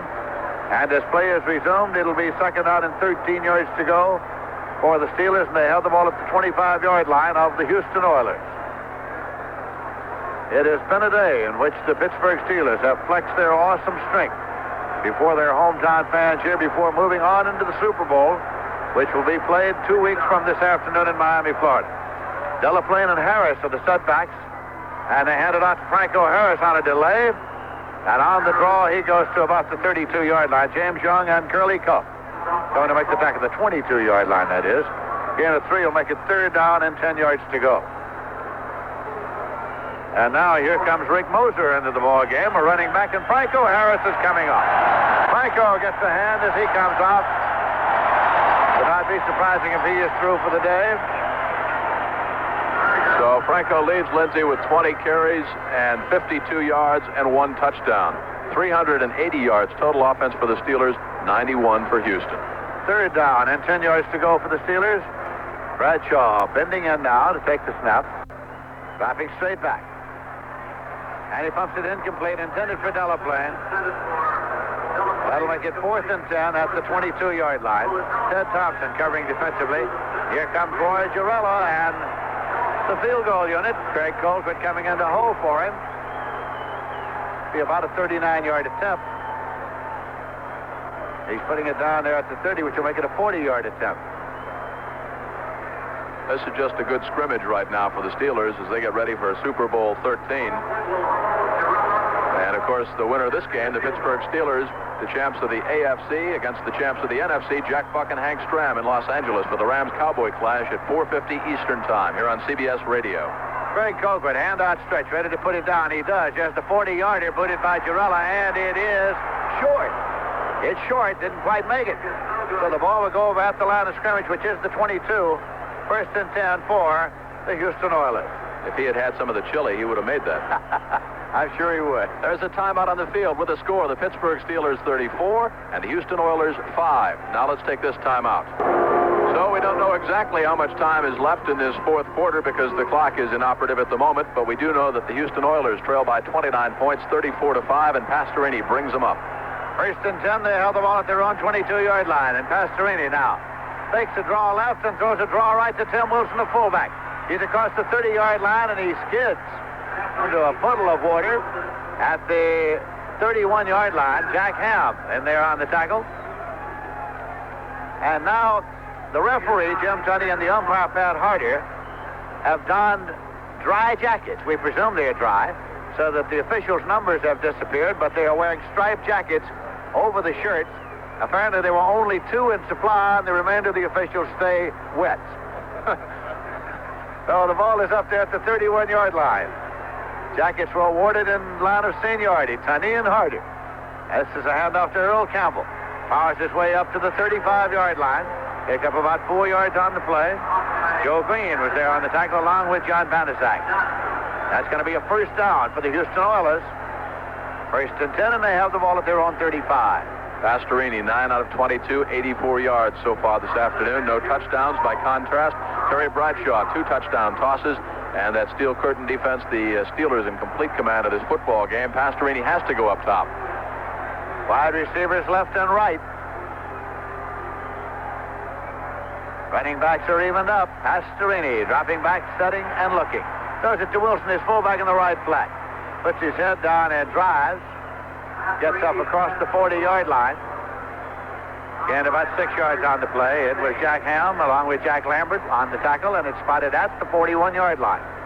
2nd down and 4 yards to go for the Houston Oilers. Gary Dunn, Tom Beasley are in there defensively now for the Pittsburgh Steelers as Chuck Noll begins to make substitutions in his defensive unit as well, having already made some basic changes in his offensive unit. Here is Earl Campbell getting a handoff, going to right, breaks the tackle, gets up across the 50-yard line for a 1st down. Donnie Shell comes up from his strong safety to make the tackle. 1st and 10 for the Oilers. They have the ball at the Pittsburgh 49-yard line. You know, Lindsey, that was the 21st carry by Earl Campbell. He exploded off the line of scrimmage for 10 yards. His longest gain of the football game. It brings it across the midfield stripe as the Oilers operate now from the 49-yard line of the Pittsburgh Steelers. Pittsburgh, I've got to believe, right now playing on pride. They would simply like to keep the Oilers out of the end zone and not give up a touchdown. 34-5 is the score. The Pittsburgh Steelers are leading it. Pastorini waits again. He's got a slot left and wide receivers left and right. Goes a screen right to Campbell. The screen forms, and there goes Campbell. 50-45, and he's down at the 45-yard line. Gain of only 4 yards on the screen right. Ron Johnson, rookie cornerback, up to make the tackle. Pastorini getting up very slowly as he was really run over after he unloaded the screen right. Tom Beasley, number 65 for the Pittsburgh Steelers, defensive tackle, 6'5", 253, the first-year man from Virginia Tech. and he just sat on Pastorini, and then Beasley offered his arm, and Pastorini did not take it. He elected to sit down on the soggy AstroTurf, where he has spent much of the afternoon. Second down and 6 yards to go. Houston at the Pittsburgh 45-yard line. Now they are doubling receivers out to the left side, and Kenny Burrow comes out to the right side. The running backs come up in an I formation. Pastorini bending in. High count. He gets the ball, hands it off to Campbell. Campbell gets an opening to the 40, 35, and he is down at the 34-yard line. Mike Wagner pulls him down at the 34. It'll be another first down for the Houston Oilers. They have the ball now at the Pittsburgh 34-yard line. And a pretty good indication right there on just how bad this field has gotten right now, down at about the 35-yard line. Campbell made his cut at about the 40, and when he was thrown down to the ground, actually became a human squeegee. You can just see the water come squishing up from the bottom of that AstroTurf, which has been inundated with rain all afternoon, but it is very soggy down in the field. Pastorini coming back to the huddle twice, was wringing his hands, apparently trying to dry them out. Put them then down into the tops of his pants. He's up there now waiting for the snap. Wide receivers left and right. Pastorini dropping straight back, stumbles once, takes a look, throws, and it's intercepted. Taken at the 24-yard line by Lauren Taves. Taves is back to the 30, 35, 40, 45, 50, 45, and Lauren Taves out of bounds at the Houston 46-yard line. Or on the 41-yard line. Pastorini made the tackle. Another interception of a Pastorini pass by a Pittsburgh linebacker. That is 9 turnovers the Houston Oilers have committed so far this afternoon. 36 yards on the return by Lauren Taves, the 6-year man from California. Pastorini given ample protection that time, but when the ball is wet, it's going to slip out of your hands, no question. He simply underthrew Kenny Burroughs 0-0. Taves picked it up, scampered down the left sideline, a 36-yard return, and the Steelers operate again across midfield. There's a timeout on the field with the score, the Pittsburgh Steelers 34 and the Houston Oilers 5. With big cheers of "We are number one," and the fans are responding. And here come those terrible towels. Lots of terrible towels being waved around here in Pittsburgh, Three Rivers Stadium. And the folks that are staying around, 49,417 the announced attendance. And there's still a good 35,000 plus in attendance here. They want a little more. Chuck Noll has made a number of substitutions now. Mike Kruzik's in there at quarterback. He has brought Stallworth, Grossman, and Lynn Swan out. Jim Smith and Theo Bell are in at wide receivers, and Jim Mandich is the tight end. So it is first down and 10 yards to go. Steelers have the ball at the 41-yard line of the Houston Oilers. We're in the fourth quarter. Where in the fourth quarter, I don't know. The clock is inoperative. Now the handoff goes to Sidney Thornton, and Thornton tries right tackle and gets to the 37-yard line. He picked up 4 yards on the play. It'll be second down, 6 yards to go. James Young was in to make the tackle. And you hear us talk about the human bowling ball quite often when describing short, stocky running backs. That is Sidney Thornton, 5'11", 235 pounds. His second year from northwestern Louisiana, down in the bayou. Second down and 6 yards to go. Krusik running the attack now with Bradshaw through for the day. Pittsburgh is leading 34-5. The clock says that we have 8 minutes 55 seconds remaining to be played in the game. That is only a rumor. Moser and Delaplane are the setbacks. They try a little delay here. Moser carries, and he gets a Moser yard to the 36-yard line, which will make it 3rd and 5. Curly Culp coming to make the tackle. We're getting to the point of the football game where snowballs will be coming from the stadium, aimed in the direction of the Houston Oilers bench. I think they will. We are getting Jack Delaplane and Sidney Thornton alternating in that backfield now for Pittsburgh Steelers.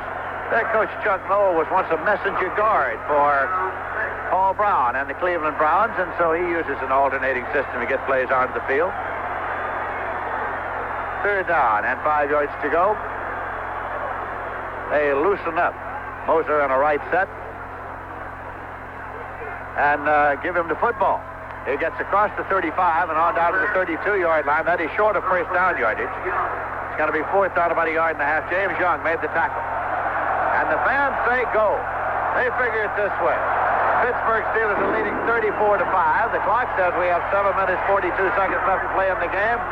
And they figure you ought to try to pick it up, and that's what Chuck Noll's going to do. He nodded in agreement, sent in his messenger guards, and on 4th down and just about a yard and a half, why not when you're up by 29 points? Hope they keep it on the ground, keep the clock moving. I really don't think the Houston Oilers care what they do. It's 4th down, a yard and a half. They come up in a double wing. Kuzik looks left, looks right. He's automobilizing at the line of scrimmage. One setback. And now they move back and even up setbacks. And it's a busted play, and Kuzik is being swarmed, and the ball will go over. Busted the play entirely, and it's going to be spotted at the 35, and will go over to the Houston Oilers on downs. Kiner and Young made the tackle. So now with the score, Pittsburgh 34, Houston 5. Let's take time out. When you say bud, When you say bud, you said a lot of things nobody else can say. Yeah. Oh yeah. when you say Budweiser, boys say it. You say Budweiser, boys say it. You say Budweiser, ooh, you said it all. Anheuser-Busch, St. Louis. We're back at Three Rivers Stadium with a highly suspect 6 minutes and 58 seconds left to go in the football game. Let's pause 5 seconds now for our stations to identify themselves on the CBS Radio Network. News, sports, and talk radio for the Metroplex. This is WFAA Dallas-Fort Worth. Houston Oilers defensive unit looking for a nickname. They go by the term SWAT, the SWAT defense. That stands for Special Weapons Against Touchdowns. But today, it has been the Pittsburgh defense, which has been swatting around the Houston offense pretty good. Pastorini and company back in there now to try and get into the end zone for the first and only time so far in this football game. It has been all Pittsburgh since the Steelers broke on top with just 10 minutes and 2 seconds left to go in the first quarter. In other words, we had played under 5 minutes of the first quarter when the Steelers marched right down the field the first time that they had the football. Terry Bradshaw, 35-yard pass to Lynn Swann, the key play in that drive. That set up the first down from inside the Oilers' 10-yard line. From there, Franco Harris punched it over from 9, and it was 7-0 Pittsburgh. Following an Earl Campbell fumble, the Steelers went 17 yards in 2 plays. Rocky Bleier cracked over from the 15, make it 14-0 Pittsburgh. A field goal by Tony Fritsch made it 14-3, and that was as close as the Oilers have been. Now the Oilers held the ball, having taken over on downs. Driving back is Pastorini. They have it at their own 35, a screen right. Wilson takes the ball, gets back to the line of scrimmage, gains 2 yards to the 37, and he is upended in a puddle of water by Ray Oldham, who now is playing that corner. So it is 2nd down and 8 yards to go for the Oilers. We may have discovered on that play previously when the ball went over on downs the weakness of these Pittsburgh Steelers. It may be their third-string running backs who are unable to read the mind of Kuzik as he automobilized but neglected to tell the running backs. So it'll be 2nd and 8. The only way the Oilers are going to pick up a first down in this particular part of the field is by canoe. 2nd down and 8 yards to go at the 37 for the Houston Oilers. Campbell and Wilson are the setbacks for Pastorini. They give it to Wilson, and he comes to the right side, drives across the 40-yard line, and is piled up at the 41 for a gain of 4. 3rd down and 4 yards to go. Lauren Taves and Robin Cole came in to make the tackle for the Pittsburgh Steelers. And under 6 minutes, if the clock can be believed, left to go in the football game. Don't forget Jack Buck and Hank Stram are standing by in Los Angeles. The Rams and the Cowboys coming up next on CBS Radio. The winner will meet these Pittsburgh Steelers in Super Bowl 13, also on CBS Radio. Earl Campbell is trudging off the field, jogging off the field on the far side.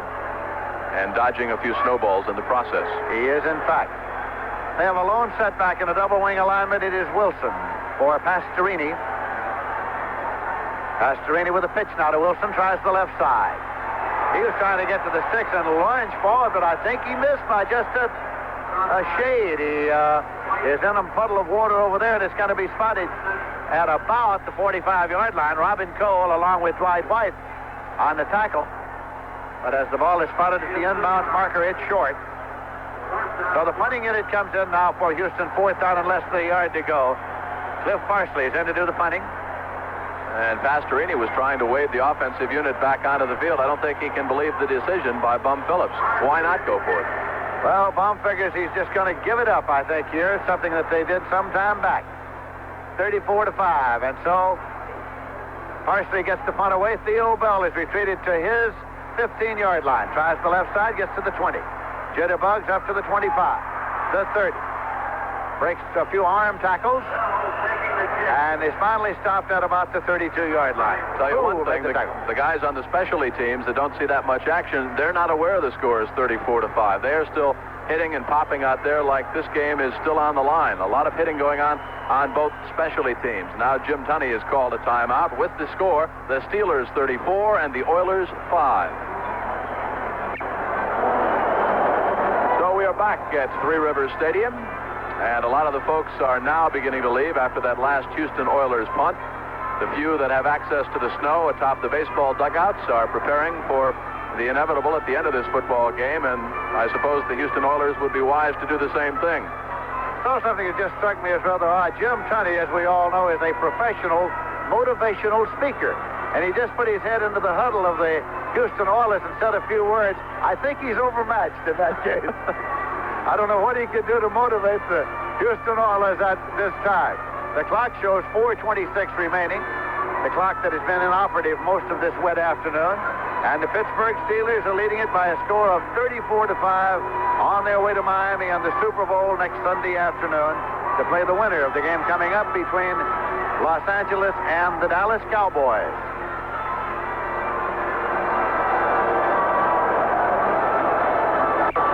Well, as you might expect, when the home team is winning by 29 points late in the football game, it is a rather festive crowd here in Pittsburgh this afternoon. They have had much the better of it, no question of it. Krusik is still the quarterback now. Bradshaw through for the day, apparently first and 10 for the Pittsburgh Steelers at their own 32. Thornton and Moser are the setbacks. Handed off to Moser. Delaplane, I beg your pardon. Delaplane it was who hit in there, and he stopped at the 34-yard line for 2. It'll be second down and 8 yards to go. You know, Lindsey, you start to think about Super Bowl 13 down in Miami, the Rams and the Dallas Cowboys. Certainly the winner will get ready and prepare for that game as best they can, but they've got to be just a little bit intimidated, I would think, at the Pittsburgh Steelers off two awesome performances back-to-back. The Steelers took apart the Denver Broncos rather methodically, 33-10. 33 points against the Orange Crush defense, no small task, and they're sticking it to Houston this afternoon. So certainly Pittsburgh is peaking at the right time. In both cases, they have come out with an attitude of taking no prisoners at all and have established their superiority quickly and have dominated throughout each of those games. It's Thornton carrying to the right side, the big man across the 40, and he rambles on up across the 45 and is being bulldogged by Brazil, finally down to the turf, but it's going to be marked up at the 48-yard line. Andre Thornton, number 38 for the Pittsburgh Steelers. He would not go down. He just wouldn't go down. Finally, three of the Oilers just Bronco busted him down to the AstroTurf and up squashed some more water. The human squeegee down there. Clock continues to run under 3 minutes unofficially left to go in this AFC Championship game. First down and 10 yards to go for the Pittsburgh Steelers. They have the ball at their own 48-yard line. Pittsburgh 34. And Lynn Swan, the head cheerleader, standing up on the Pittsburgh bench, waving one of those terrible towels and inciting the Pittsburgh fans who now get with it. Well, he's just adding a little to the enjoyment of the afternoon for the Pittsburgh Steelers fans now all over this stadium. He didn't take cheerleading at USC, did he? Took everything else. This is Jack Delaplane, and he finds a little opening and gets across the 50-yard line and down to the 47. Picked up about 5 yards on the play. Take it second down and 5 at the 47.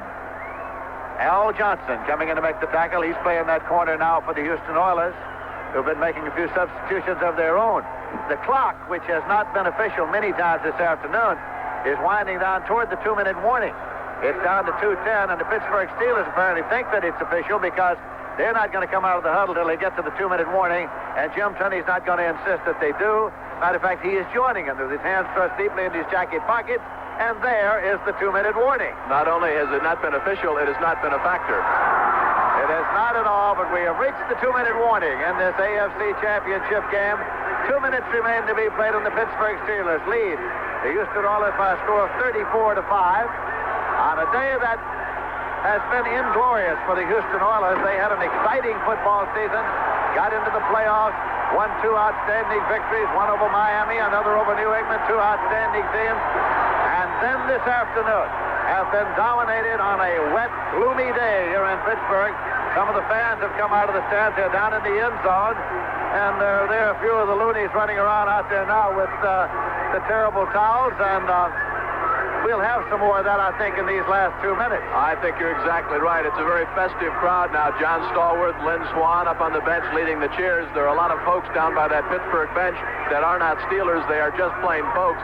There are a lot of folks that are going to pour out onto this football field well before this football game is over. And I think Jim Tunney and his crew have done a fine job all afternoon. And they, along with the security folks here at Three River Stadium, are going to have their hands full. Because, as you were saying, there was one fellow on top of the dugout who was not on low-octane fuel a little while ago. There are a few more folks out there now, and here they all come. Yes, they do. They're all pouring out of the lower boxes now along the sideline. There goes the equipment manager with the medical kit, a few other things. And to the far side, the equipment manager of the Houston Oilers is taking the trucks in. And now they're pouring out of the field. Yep. I think Jim Tunney has got to do a little motivation right here. He has, because fans now are pouring from the sidelines out onto the field. They may have to call on the Pittsburgh Steelers to assist them in controlling this crowd. Joe Green himself now just propelled one fan back to the sideline. Joe Green, he aided and abetted that fellow in getting back across the line, believe me. 6'4" and 260. I would not want to take the terrible towel near Mean Joe and get him upset. He is patrolling the sideline now, and there are no fans on the field. I guess a good example will restore a little bit of order, and so what Tunney wants, I'm sure, the referee, is for that clock to run fast during these last 2 minutes of play. I'm with him. Second down and 5 at the 47-yard line of the Oilers, in possession of the Steelers, and Krusek is the quarterback. Waiting for the snap now. Handing it off to Thornton. He tries the right side. Thornton got inside the 45, down to the 43-yard line. It's going to be third down and about a yard to go. J.G. Wilson came in to make the tackle. Public address announcer is appealing to the crowd now to... He just said there's still plenty of time left to go in the game. Does he know something we don't?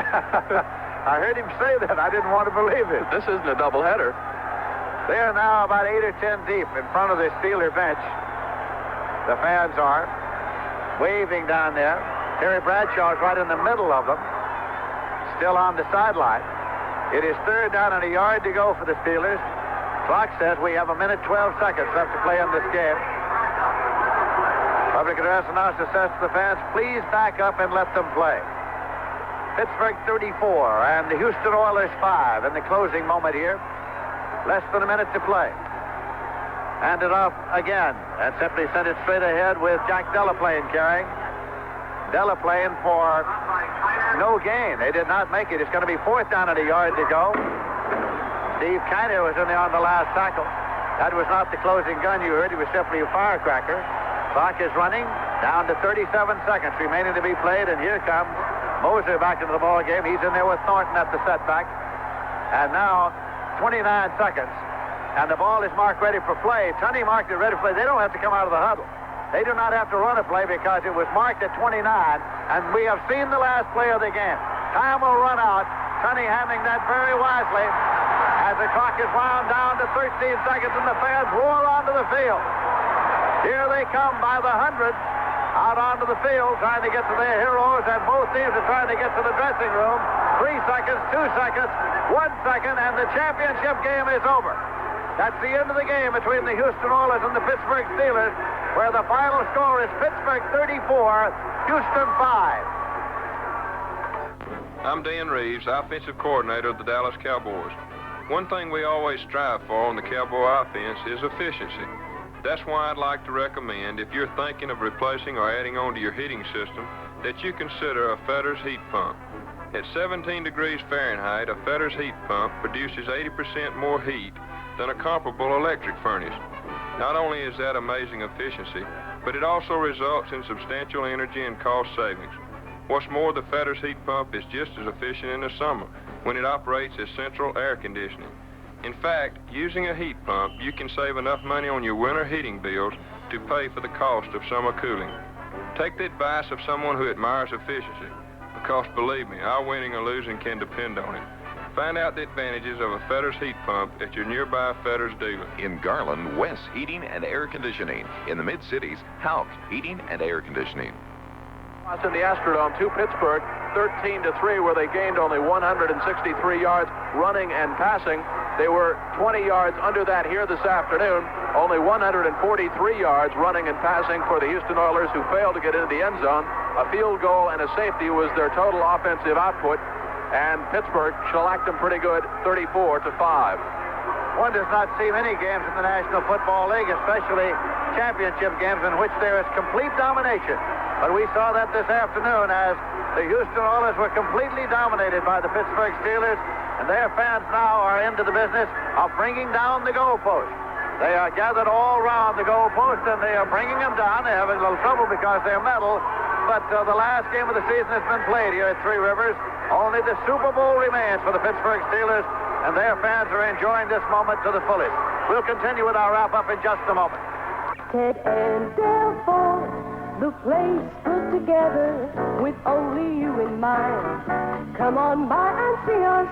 You'll find we're one of a kind. We have so much to offer that's different and brand new. So come on by and try us. We've got just the car for you. The fun starts here at Ted Arndale Ford in Arlington, Texas, where the all-new 1979 Ford Mustang is being offered for only $39.95. With the low price of $39.95, it's no wonder this new breed of Ford is America's #1 sports car. So follow the stampede of Mustang buyers to Arndale Ford and take part in our Mustang sale, standard equipped at $39.95. We have so much to offer that's different and brand new. So come on by and try us. We've got just the car for you. That's Ted Arndale Ford, 201 East Division, Arlington.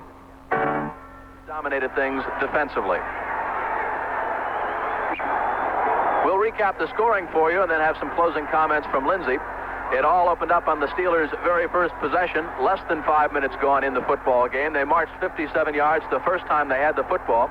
35-yard pass play from Terry Bradshaw to Lynn Swan, the key play. First down and 10 inside the Oilers' 10-yard line. Franco Harris banged over from the 9-yard line. The point after by Girella, and the Steelers were on top, never to trail in the football game, by a score of 7-0. It was 14-0 Pittsburgh following an Earl Campbell fumble as the Pittsburgh Steelers went 17 yards in 2 plays. Rocky Blyer cracking around the right side from 15 yards out. 14-0 Pittsburgh after the Girella conversion. It was 14-3 as Houston closed to within 3, closed to within 11 on a 3-point field goal by Tony Fritsch from 20 yards out, but the Steel Curtain defense on first and goal from the 5 shut Houston out. They could not get into the end zone. That 11-point deficit, except for the start of the football game, was as close as the Houston Oilers could come. A 29-yard touchdown pass started off a most remarkable 48 seconds just before the end of the first half. Terry Bradshaw hit Lynn Swan from 29 yards out, and it was Pittsburgh up by a 21-3 margin at that point. But on the ensuing kickoff, a fumble, it was covered by Rick Mosier, and then John Stallworth caught a 17-yard touchdown toss from Bradshaw, 28-3 in favor of the Pittsburgh Steelers. But hold on, it was 31-3 just before halftime, as the Steelers scored 17 points in 48 seconds, a 37-yard Roy Girella field goal following another fumble recovery. 31-3, that was the score at halftime. Make it 34-3 as Roy Girella banged through a 23-yard field goal after Jack Ham had intercepted one of Dan Pastorini's passes, and the Steelers led by 31, and it was 34-5 after a Bethea sack of Rocky Blyer in the end zone, and that was the final score. The Pittsburgh Steelers win by 29 points, 34-5. Lindsey, some thoughts? I thought it was an awesome performance for the Pittsburgh Steelers. They knew that they had to contain the attack of Earl Campbell. They did that very well. They did it completely. They knew also that this afternoon the weather conditions are going to be bad. Right away they proved that it wasn't going to be any trouble for Lynn Swan, nor for Bradshaw to find him on the 35-yard pass play, which you correctly identified as the key play, I think. Set the tone early. I don't think anybody would want to play these Pittsburgh Steelers performing as they played here this afternoon. They were absolutely an awesome football team. You know, that's very good. Talking about you don't think anybody wants to play the Steelers the way they played this afternoon. Coming in, Bum Phillips says you have to be crazy to play the Pittsburgh Steelers 3 times in a season, and they found out what it was like here this afternoon. 3 times the Pittsburgh Steelers and the Houston Oilers have met. They split coming in. This was the rubber match, no question about it. A 29-point Pittsburgh win 34-5 here this afternoon. Bum Phillips also said earlier this week in his press conference, the Steelers are like an ice cream cone, eating an ice cream cone, that once you get it in your mouth, it gets all over you, and that's what exactly the Pittsburgh Steelers were, all over the Houston Oilers here this afternoon. So there you have it. The AFC Championship is over. This is Jim Kelly for Lindsey Nelson. Our spotter today, Mike Patcher, and our statistician, Tom Rooney. Our engineer, George Burnett. Today's game has been sponsored by the Goodyear Service Stores and independent dealers across America, by the brewers of Budweiser, King of Beers, by Buick. After all, life is to enjoy. By Kmart Automotive, your savings store. By Ford Motor Credit Company, the people who want to give you credit for being you. By Pepto-Bismol, for relief of indigestion. And by STP Products. The executive producer of CBS Radio Sports is Frank Miller. The final score, once again, from Pittsburgh, Pennsylvania, the Pittsburgh Steelers 34 and the Houston Oilers 5. This is the CBS Radio Network.